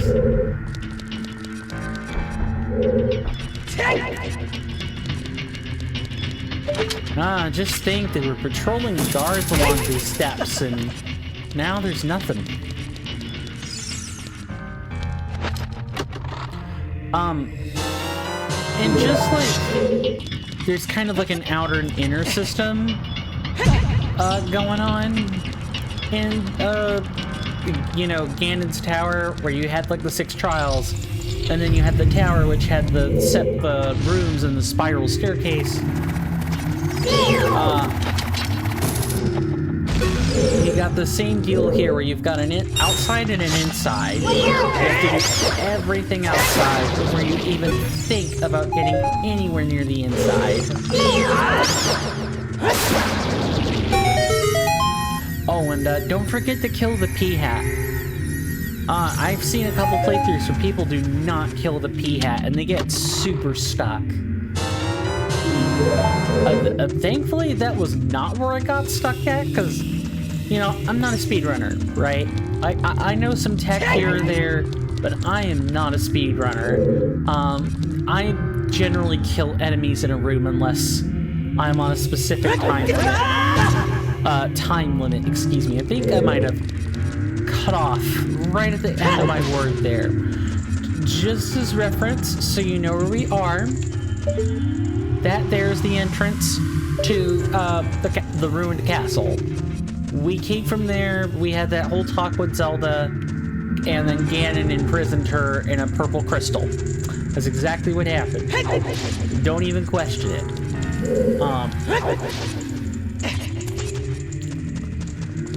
And now we are one out of 6 barriers through.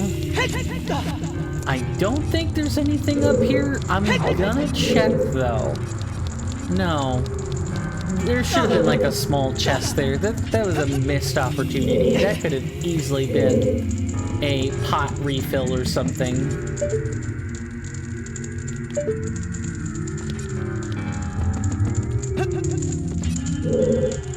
Alright, so here's my next question.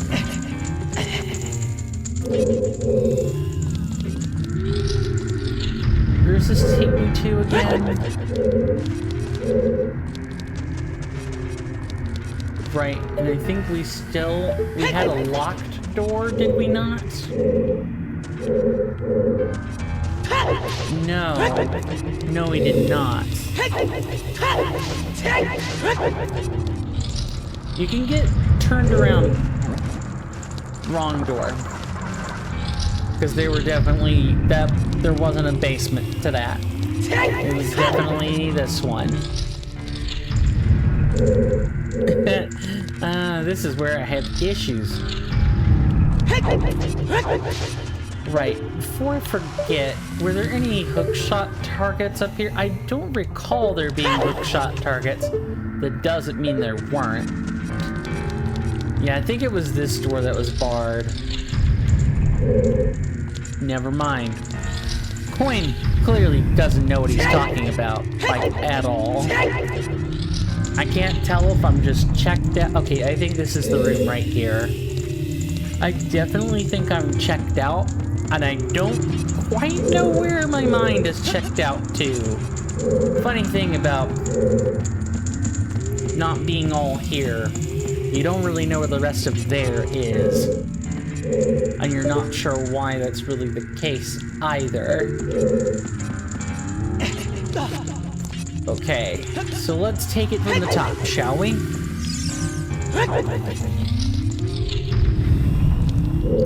Good. I picked the right spot then.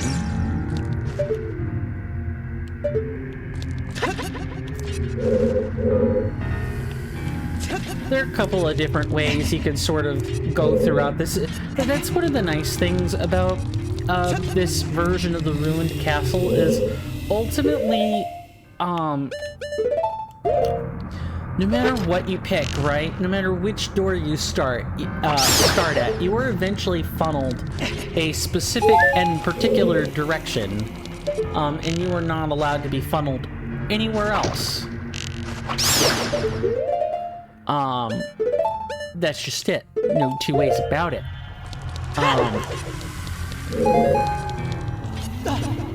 Just gonna wait for that guy to turn his little head.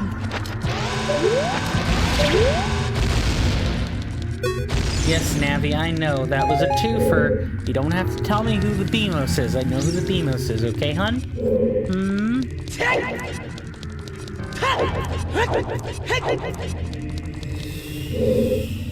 Alright, apparently the chest was right there.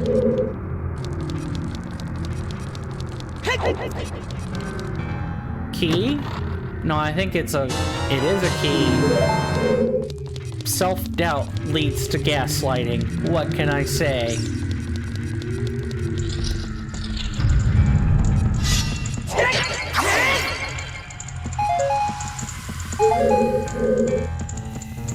We've got a door we can't open and one that we can already open. Let's go through here first. Glad I did. That knocks out one of the other doors on our list. I do see that there's a key. We'll come back for that in a second. We're gonna go through this door now. I'm not really trying to game to do this in a particular or specific order or anything like that.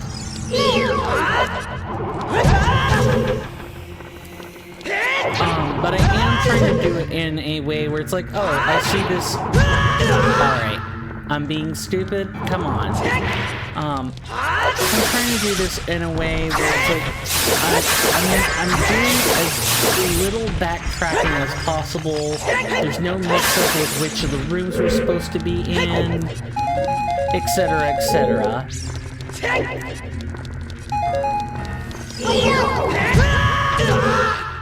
Thank God that wasn't a void out.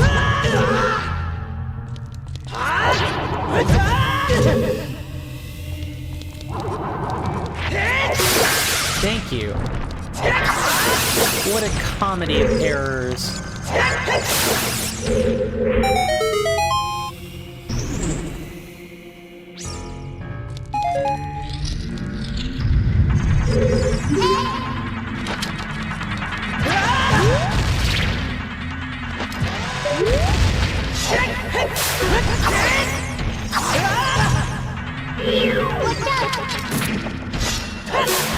That's enough of that. So, as you're starting to see, the theme about the castle is really just do a bunch of different stuff. Constant inventory switching. This is the final dungeon, so it gets a big pass for that. You're expected to put everything you've used together in a coherent way that makes a lot of sense. Which, for the action-adventure Metroidvania platformer, what you got is a bunch of item switching and inventory management. Dark Cloud did this. Super Metroid did this. Granted, I think Super Metroid and, like, the Metroidvanias generally did a bit... I'm sorry. The Metroid-style Metroidvanias do a much better job of mediating how much backtracking you're doing, but I think the worst one's probably like the DS title. No, it's not DS. That would be same as Returns. Don't want to be here yet. Let's go unlock a door or two.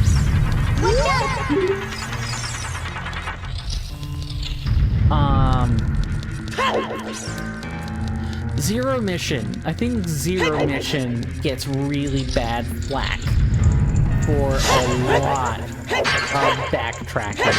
Fusion 2, now that I think about it. The fan favorite. But, even I don't like all the backtracking that's performed in that game.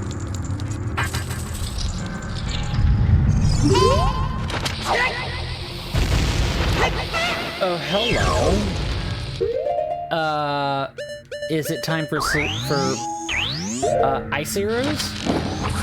Yeah, you're gonna dodge that. That doesn't work.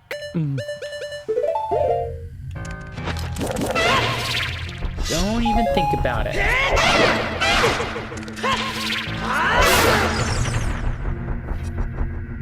Thank you. You do it one more time to get whatever is up here. I think this is actually another light barrier, if I recall correctly.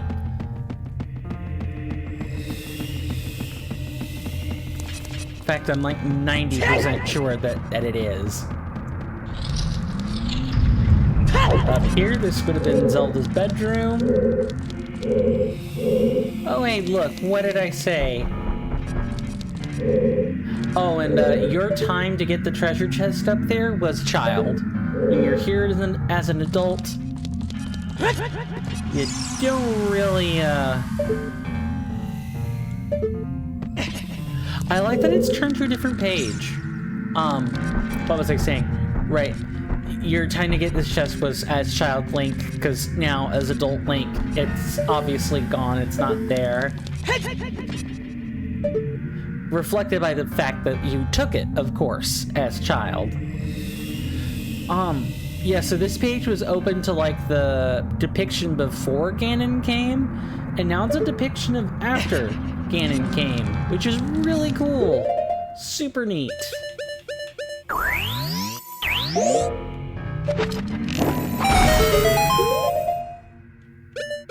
I think my first playthrough ended up with this one being the last one. So it's interesting to see that you could solve the barriers a bunch of different ways.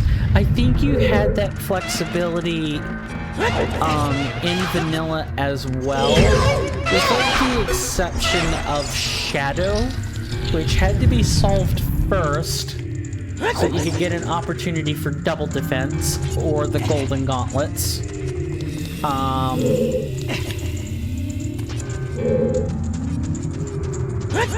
And I think after that, you were heavily hinted at to go do light, but you could do any of them, really. You could also do Shadow near, not almost near last, but I think you definitely could have waited. I might be mixing up the Master Quest and normal versions of that, though. It's what happens when you play almost exclusively Master Quest randomizers. You tend to lose your knowledge of the original game really quick. At least in terms of,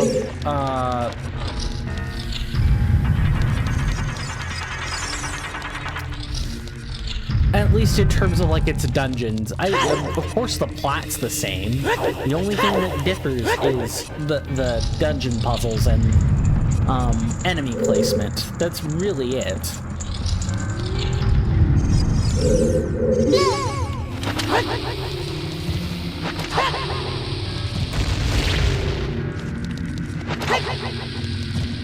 Really? How close do you have to be? Like within 3 character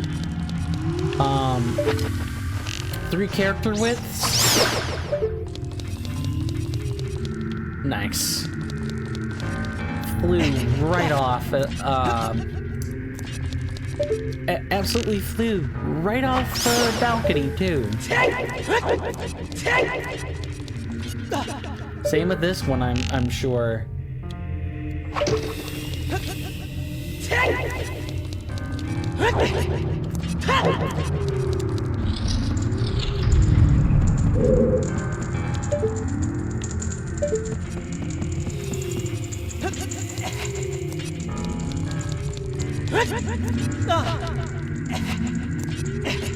Okay, so we had that door, the one that we just crawled out of, and that door. I don't think we had another door. Nice. I cannot get these tree bonks. I don't think there's any, like, you know, put a key in a tree shenanigans. Also, you can sort of tell that this was, like, these were the spots where the hedges were, right? And this was, like, where one of the moats was. Yeah, so reading the room from this way to that way, you had the entrance, and then I think you had the inner chamber slash library. I think you had to pass through the library to get to the rest, actually. Okay. I think we can just go back and start unlocking doors now. If my memory serves me correctly. I gave a pretty good look. I don't think there's anything, and if there is, then I will most assuredly be able to find it.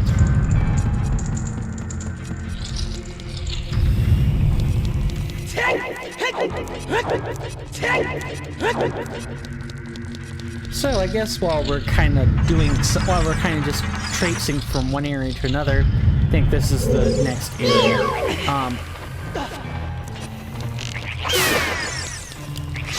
So I've been playing Pathfinder Kingmaker recently because I've been looking for something that doesn't, frankly, feel like work. When I'm playing, you know, Baldur's Gate or Mass Effect or any of these other games, I have them set aside for content. And so playing through them, how do I put this?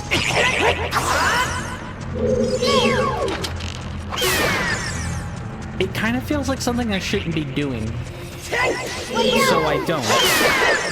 Which is like drastically altered the way I've played games. Like, I used to play a bunch in my free time, and now I think I pick one, and I only play that one. Anything else I play is strictly on a Let's Play basis, which make of that what you will. So I'm looking for games that don't really feel like work a whole bunch. But though, I do hate that they constantly respawn. Also, yeah, you need to hookshot this ladder. I've seen people get stuck on this part. You want to be hookshotting the ladders. Really, your past experience with the church should have told you that this is something you can do. And I still see people, like, cast that out of their brains. Whether it's because sponge brain, forget, or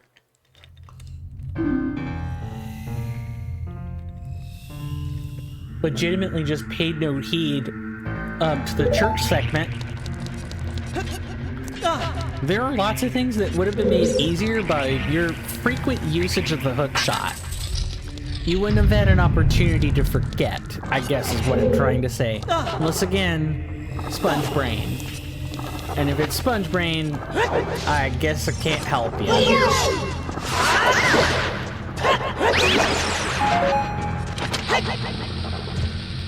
I think that'll still blow it up. No, of course not.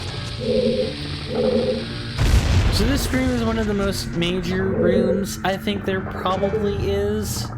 And that's just because, look at how big this is. You don't really see any portion of the castle as child from, like, this view. So this is outside coming back in. It's really cool. Cool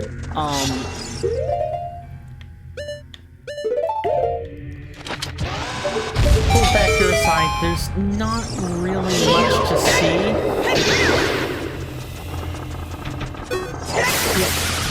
There's really not much to see outside of, hey, look at the room layout, right? Once you get over that novelty, this is kind of one of the bigger, nondescript areas.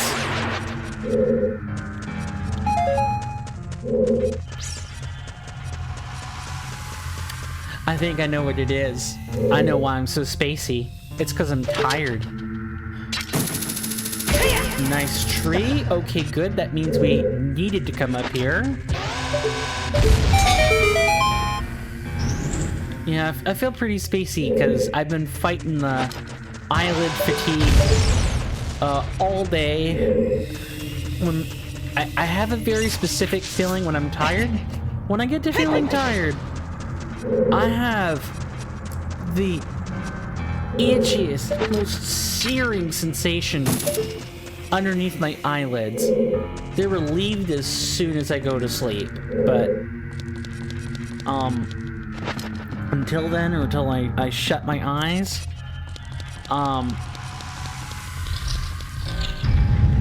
just sear. It's like someone's pouring hot sand through my eyes, basically, is what it feels like. It's like someone sat a hot sandbag and the sandbag tore and you started getting grit there. Yeah, very unfun.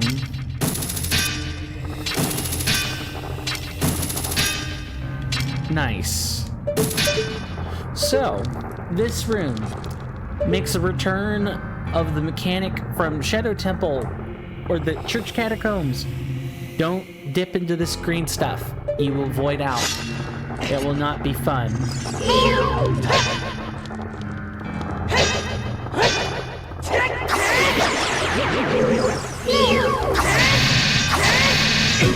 No! Yeah, and I think... Oh my god. I just lost my tunic, and you can't get it back. If these, likes grab you, they will void you out. And you will lose your tunic forever. Jeez. So, I was spacey enough to allow that to happen. So, let's never do that again. I think that you don't. Really, I should not have been spin attacking that particular like. Or like any of these likes. Because they're stuck into the floor. They're designed.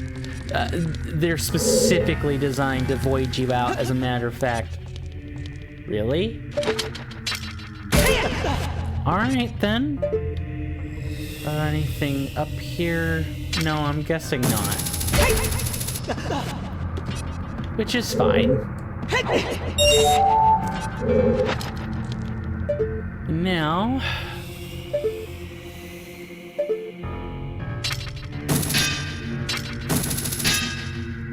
Really, that's kind of strange. You'd think you'd be able to hookshot across that. I remember being able to do it my first time, as a matter of fact, but... Nice. Cool. We have a fairy. I think. Yes, we have a fairy. I may end up using it. Wouldn't be the first time I've used it.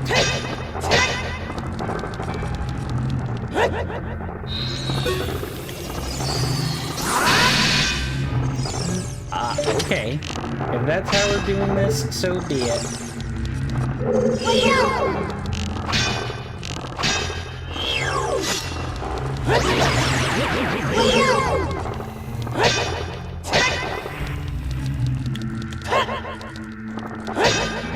Really?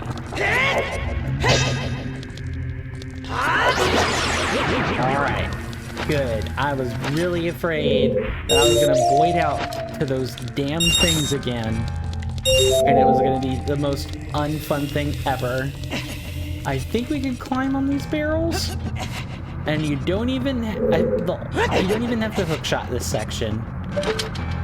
The only thing you really gotta hook shot is like this bookcase up here. That's specifically the hook shotable part. My heart was about to sink right there.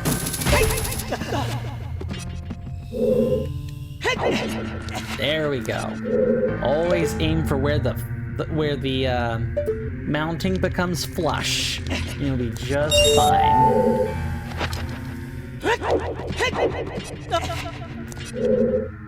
And I think our reward for this is like passage through one of the doors that's barred.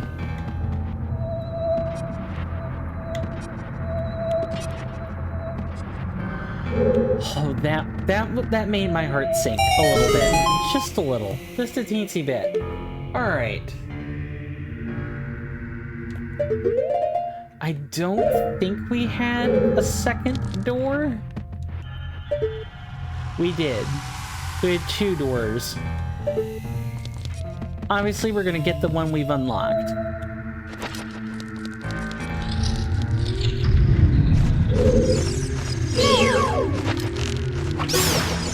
How about it? Invisible enemies.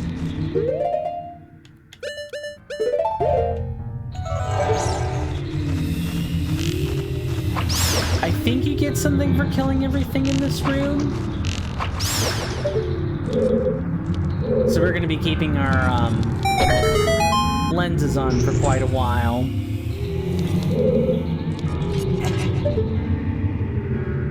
So if you look there, this would have been back across that room. We would have been able to drop down. But if we had done that, we would have missed this switch and had to go back and do that room anyway. Just throwing out the word of warning.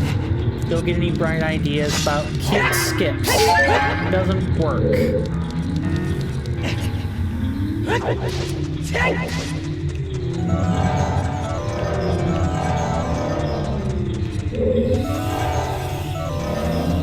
And I like how Dompe's house is just here. There's just a little shack out here containing his like furnace, among other things.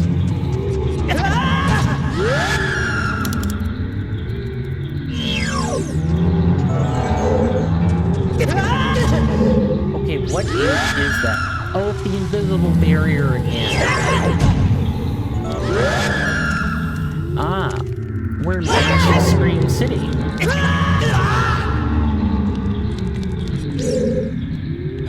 So, with this particular batch of redeads, you know what we can do? We can spin attack them to death.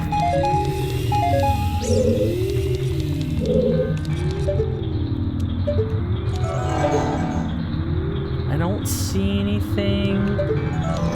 So through here, I guess. Nice. Another barrier. And that, of course, means we missed some. Possibly. Or possibly not. Like I said, there are a lot of different orders for things that you could be doing with of the ruined castle. There's a lot of different orders for things that you can do here. Let me escape this hell, please.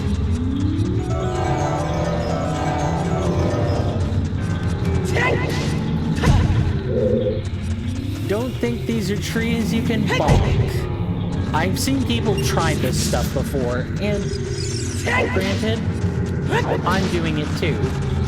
But I'm doing it to showcase, to demonstrate that, you know, where not to look, more than anything else. Nice.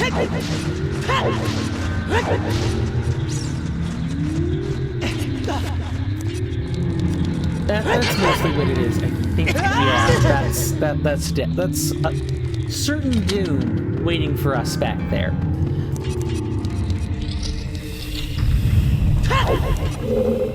Okay, so back through here. Clearly have other places we haven't been yet.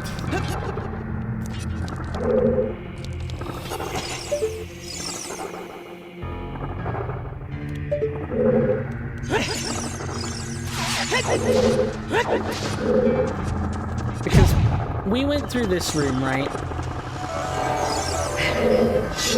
We went through this room and we got the 2 crystal switches.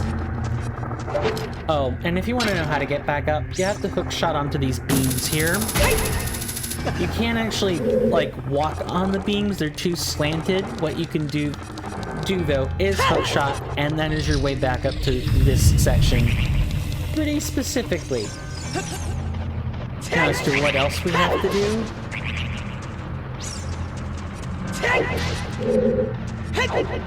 Well, we got this. Oh, drop hearts. That ain't happening, is it?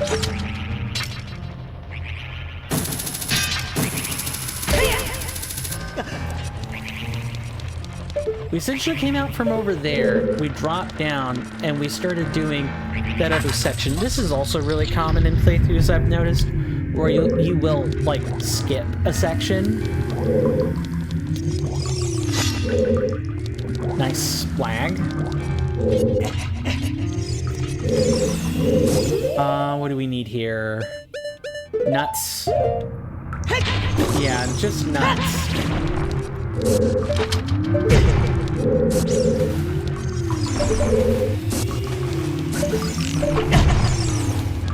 I need to be at the precise range.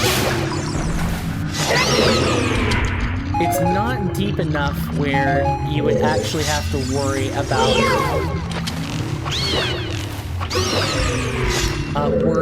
having to you know, use your iron boots and all that. Nice, I take 2 more hits and I'm dead.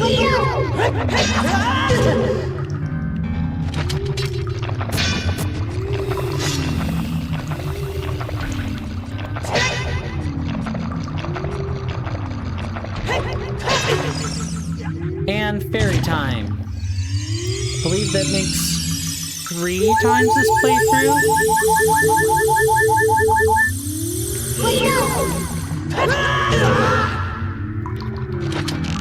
Don't worry, you can just use arrows to have like a really easy time defeating shell blades. I think even one of the there's a tip in either in Indigo or in one of the other more prominent ROM hacks. I can't ROM mods, excuse me. I can't remember whether it is Nimpies or Gold Quest or Indigo, but one of those 3 mentions that you can use bow and arrow to defeat the shell blades. Oh, nice.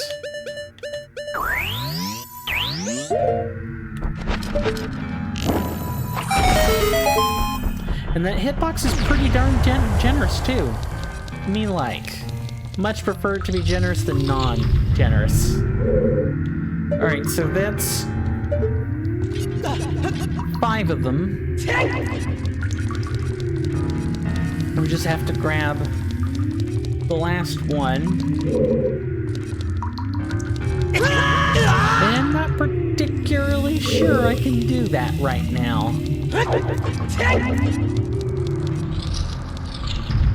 Sort of running out of places for the locked doors, Maybe over here? Yes, we know.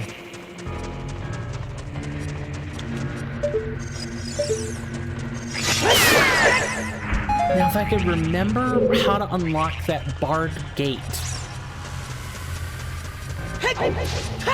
That's the only thing plaguing me. It might be up here.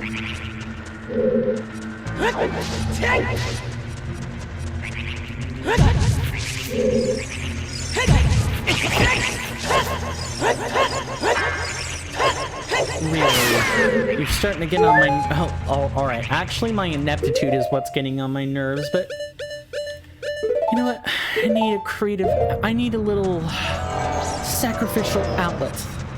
And I suppose the Keese will have to do.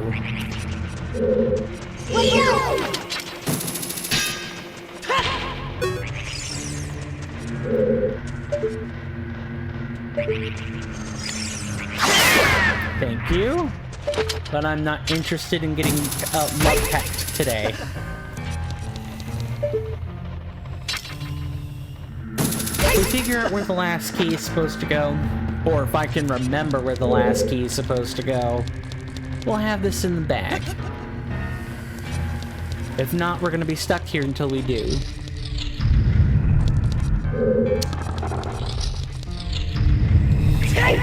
And it's gonna be further along back than where we're going. Gotta be.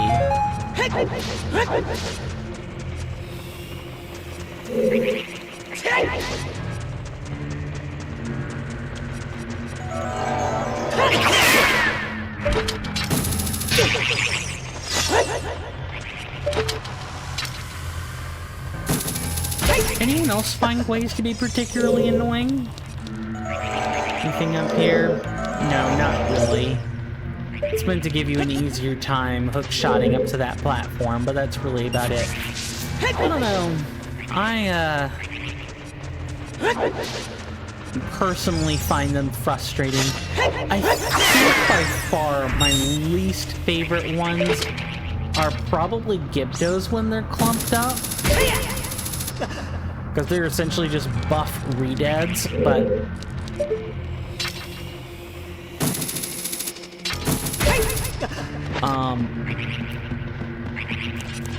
I think no matter what form they take, Gways are the most annoying, but when they're packed together in groups, Gibdos make for a pretty close, like, second. Like, second most annoying enemy ever. Okay, I definitely need to figure out where I'm going now. I'm getting lost.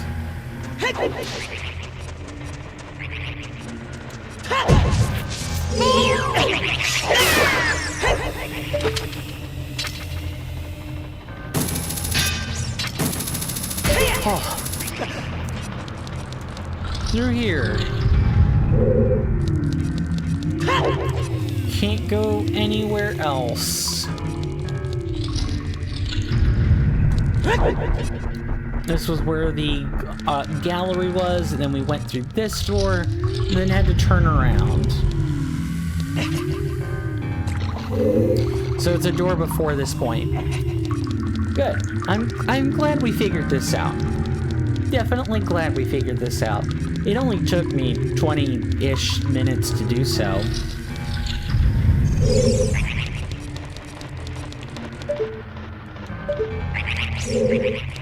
So it's gotta be this door. Wait. Am I an idiot? I think I might be an idiot.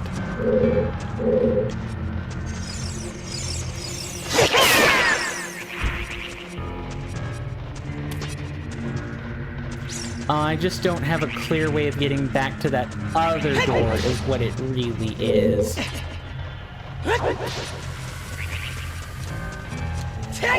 And I remember spending a long time in here. Like a long time. Only was getting that actual water barrier, quote-unquote water barrier, down that took me a while.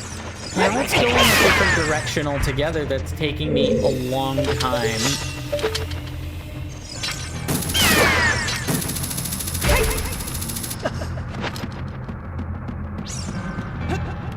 Wow, I'm surprised that you put a double-sided ladder there.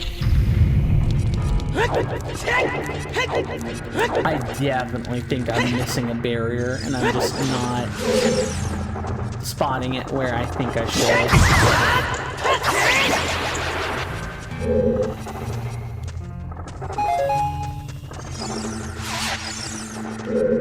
When you come to an episode prepared at the start, and then by the end, you realize, oh, this is the dungeon you haven't even beat yet. And you're here trying to guide people through it? Baloney. But we'll get through this together. I have faith in my own abilities, and of course if I'm messing up, you know, do feel free to say, oh, you totally should have gone back this way. I'm not sure why you didn't. Maybe you were just confused. I'm quite sure if I went through the dungeon from top to bottom, I would get it. Ah.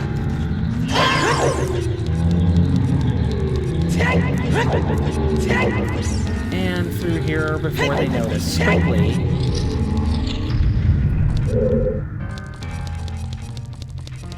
And we head up here. So, in times like these, we're gonna go back to the beginning. Because I'm very sure I know what I'm missing. I just need to actually get to it again. So you remember how, you know, in the beginning, we had our child selves, right? We were kind of thrown in as child, and we had to escape. We're missing that part.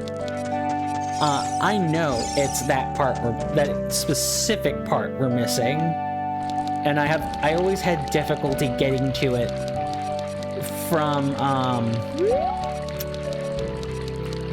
the front, from the back side in. I remember having to double back for a while. And I just realized I did the exact same thing in my first playthrough, too. You'd think I'd have it remembered by now, but I do not. Alas. We'll figure it out together. Anyone else ever have a repeat playthrough, or multiple repeat playthroughs, where you do, like, the same thing 100 times? And you do it the exact same way, too. And it's like the exact wrong way to do things. Not even the exact right way of doing things over and over, but it's a consistently incorrect method. Oh, that's killer to have to unlearn. I want to say my shortcut was back through here. I'm fairly confident I don't need to repeat the fire section ever again. That's kind of a one-way street. What I need to do is figure out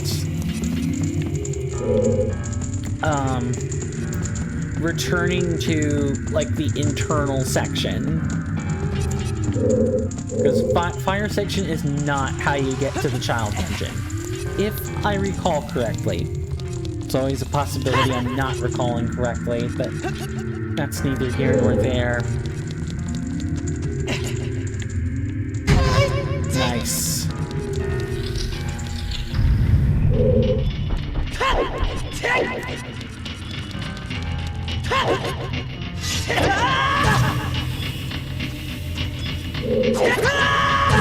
Very nice.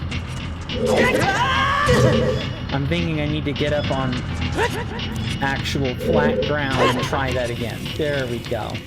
Now, this should be the last one we need. And before we actually take out the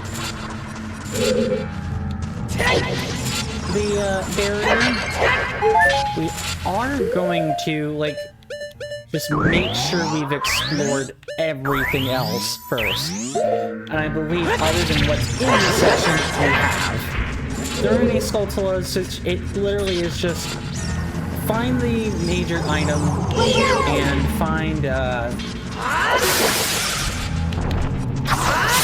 last barrier.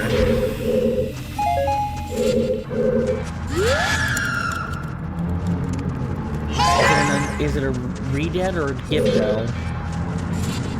Re-dead.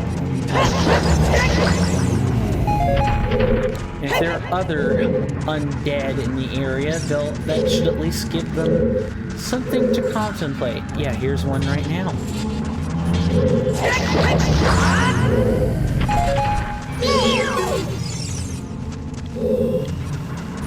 Any hidden lurkers I should be aware of? No.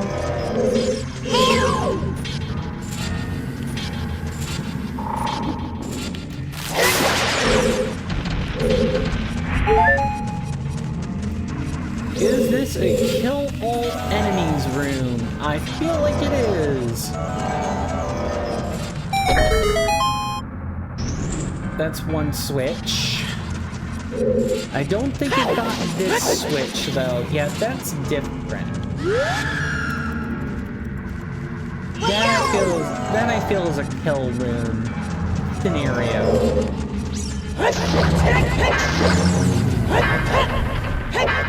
So the Kokiri prisoners became worse. They became undead abominations. I'm glad to have that over with. And Saria's prison filled up with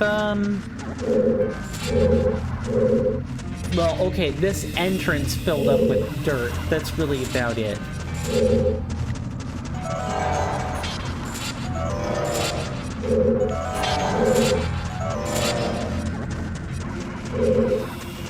Okay, it's in here.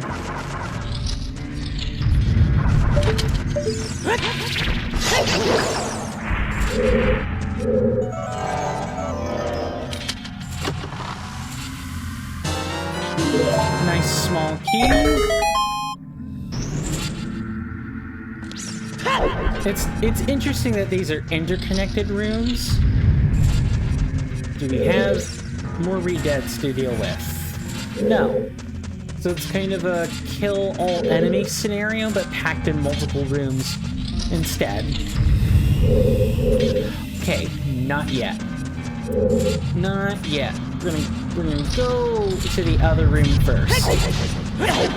Nice. If that had been a realistic game, oh, I think Link would be absolutely dead. Oh, okay, yep. Alright, there's nothing else. We can just, we'll actually have to get ported back. We'll have to get, ported back closer to where the water room is anyway.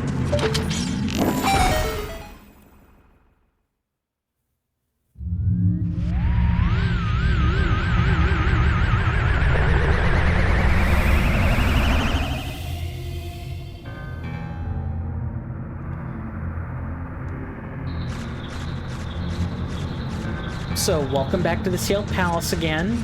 We cleared out the barrier. That means we now have the inner ring to do.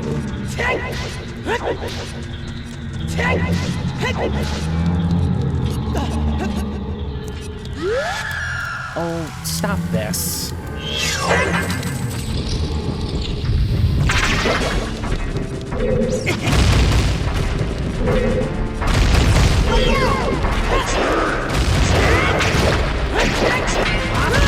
Nice.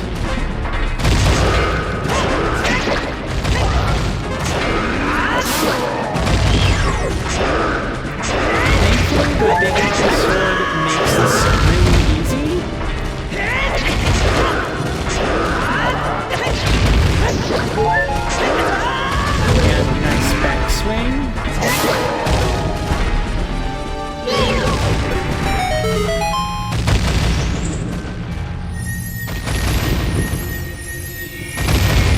Is that just the timer? Yeah, it's just the timer to defeat the enemies in this room.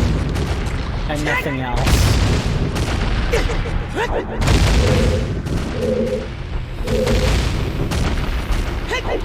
we can clearly go into the internal areas and get the other treasure, right?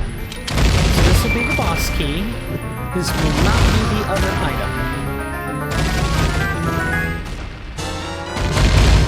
Now you can get inside the chamber where the boss lurks.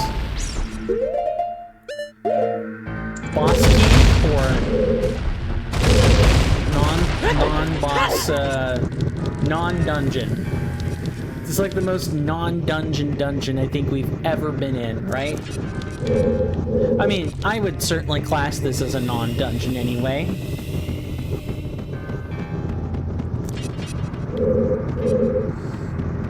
We have this section up here, which I'm almost positive the other door will have a new chest in it? Ah.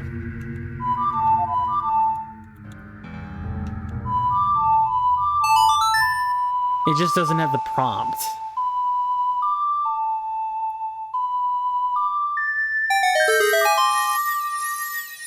I'm surprised there's not a prompt, actually.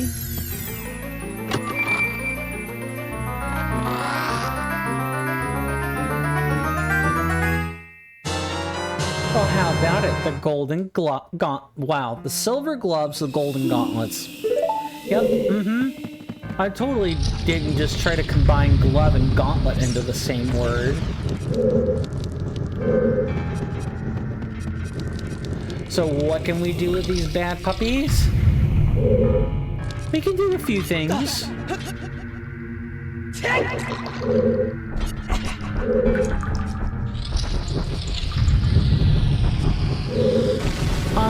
Those things, let's see, I'm trying to remember where the other room is we could have gotten to.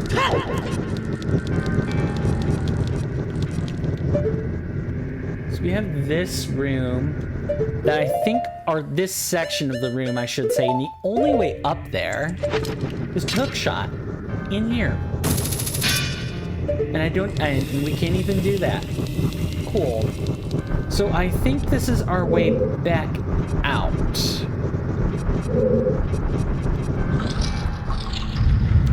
But there are a few things we can do with the golden gauntlets. One of those things is there's a rock in the sacred realm that we could absolutely go back and lift right now. And there may be a few such rocks, actually. But the one in the sacred realm is the one I'm familiar with. We can lift that rock. We can also go back to the front section of the castle. Go back to the courtyard where we defeated the P-Hat and the two Babas. Two Deku Babas. And there's another set of doors. That doesn't have anything to do with the golden gloves, but that is something pertaining to Ganon's castle. Now, since we're coming up on time, what I'm gonna do is just park us. This is the wrong way to go. What I'm gonna do is park us outside the entrance to Ganon's castle. So by that I just mean we're gonna go inside the entrance and wait right there in that room. And then when we return next week, I think I have a stream scheduled for next week. One of the things I'm gonna try to have done is grab the remaining info, which I think Kernel of Corn has a YouTube documentary series that may showcase everything. And I'm gonna have to pore over the entire 7-hour video to find the remaining Skulltula I couldn't notice. I'm gonna have to do that. We'll see. And we'll also figure out the whole Kuko thing. Assuming it's documented there and not left as a secret or something. I don't know. But we've accomplished quite a few things. We've completed the Spirit Dungeon the day we started it. It, like I said, Spirit Temple isn't really a bad dungeon. Once you understand the mechanic and it's just swapping between day and night, it's really not that bad. The Spirit Temple is short because of this whole needing to start over and over and over again by playing the Moon's song. Get it? Got it? Good. Mwah. Chef's kiss. Perfect. Absolutely perfect. You get here, and this becomes a test of, okay, well, do you have good recall of what's to happen? Also, one of the things I'm going to do during off time is go get a new Goron tunic. So we have the full collection for the completion. I'll do that off camera, and I'll probably do that right after I end stream, actually. But let me just make sure I go back to my tabs and look for people to people to give you guys to. Can't do any rating. I'm too small for that. What I can do, though, is instead give some shout outs. First one is gonna be Gino Machino 92. He is, or no, I mixed up the other guy's name. Gino Machino is doing Elden Ring material. I believe he is doing a bow only run of all the bosses, and it's a multi-parter on part 4. And then there's a bunch of stuff after the title. I think that's correct. Yes, that's exactly it. The other guy, which I'm going to give a shout out to, bless his soul, is Zem92. He does a lot of different stuff. He spent a short stint in League. He may still do it when I'm not watching, but he does a lot of stuff. But he is mainly a Ratchet and Clank speedrunner. That's what he's known for. I hope his sanity hasn't frayed any further from going back and forth and rubber banding back and forth to the same content over and over. That really eats a streamer alive. Like that, and constantly talking to a camera. Like constantly talking to a camera when you know nobody is going to reply back is the other, like, sanity-inducing activity. An activity I know I'll do all too well. But I do this for you guys. I love you guys very much.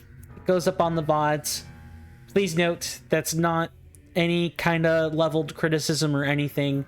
That is merely a, yes, as a people person talking to myself in front of a camera, that people are clearly not tuned in on or even focused on is it's very sanity challenging, because as a people person, I like talking to people. I like interaction. When I don't get that, or I'm used to getting it and I don't get it, it's, oh well, my commentary, it becomes like this. But that's enough of that. Thank you guys so much for stopping by or allowing me to fill up your airspace with my voice. I really appreciate that. I have a vacation in air quotes. I'm expected to return back on the 1st. I will update the schedule, if it becomes apparent I will not be returning on the 1st. But as far as I know, I should be returning on the 1st. Unless something happens. When we return, most likely it'll be one more stream of this. And I'm hoping to have figured everything out by then. And if not, then I'll put it to bed and figure out some way to get the last Skulltula as part of, like, posterity. Whether that be in a clip or something minted to the main channel. I'm not sure what that's going to be yet. But I think that'll about do it. My name is Coinstamp, or Swirling Vortex, or Steven. If you like this content, although I can't imagine why, cough, cough, you know, consider doing the algorithmic things. All of them. Follows. If you want more benefits than that. Well, oh, and I guess before I forget, Discord stuff. If you join the you can use the Discord panel in the About Me section on Twitch to join the Discord. It is free to join it. I'll sort out your role. Just tell me where you came from, whether that's in a DM or something else. I'll get you sorted out. Promise. But yeah, do all the algorithmic Twitch, YouTube stuff. Go check everything out. I have links to everything. All on the About Me page. This has been another episode of Legend of Zelda, The Sealed Palace. And with that, take care of yourselves. You're welcome in my hallowed halls anytime. And I'll see you guys later. Bye-bye.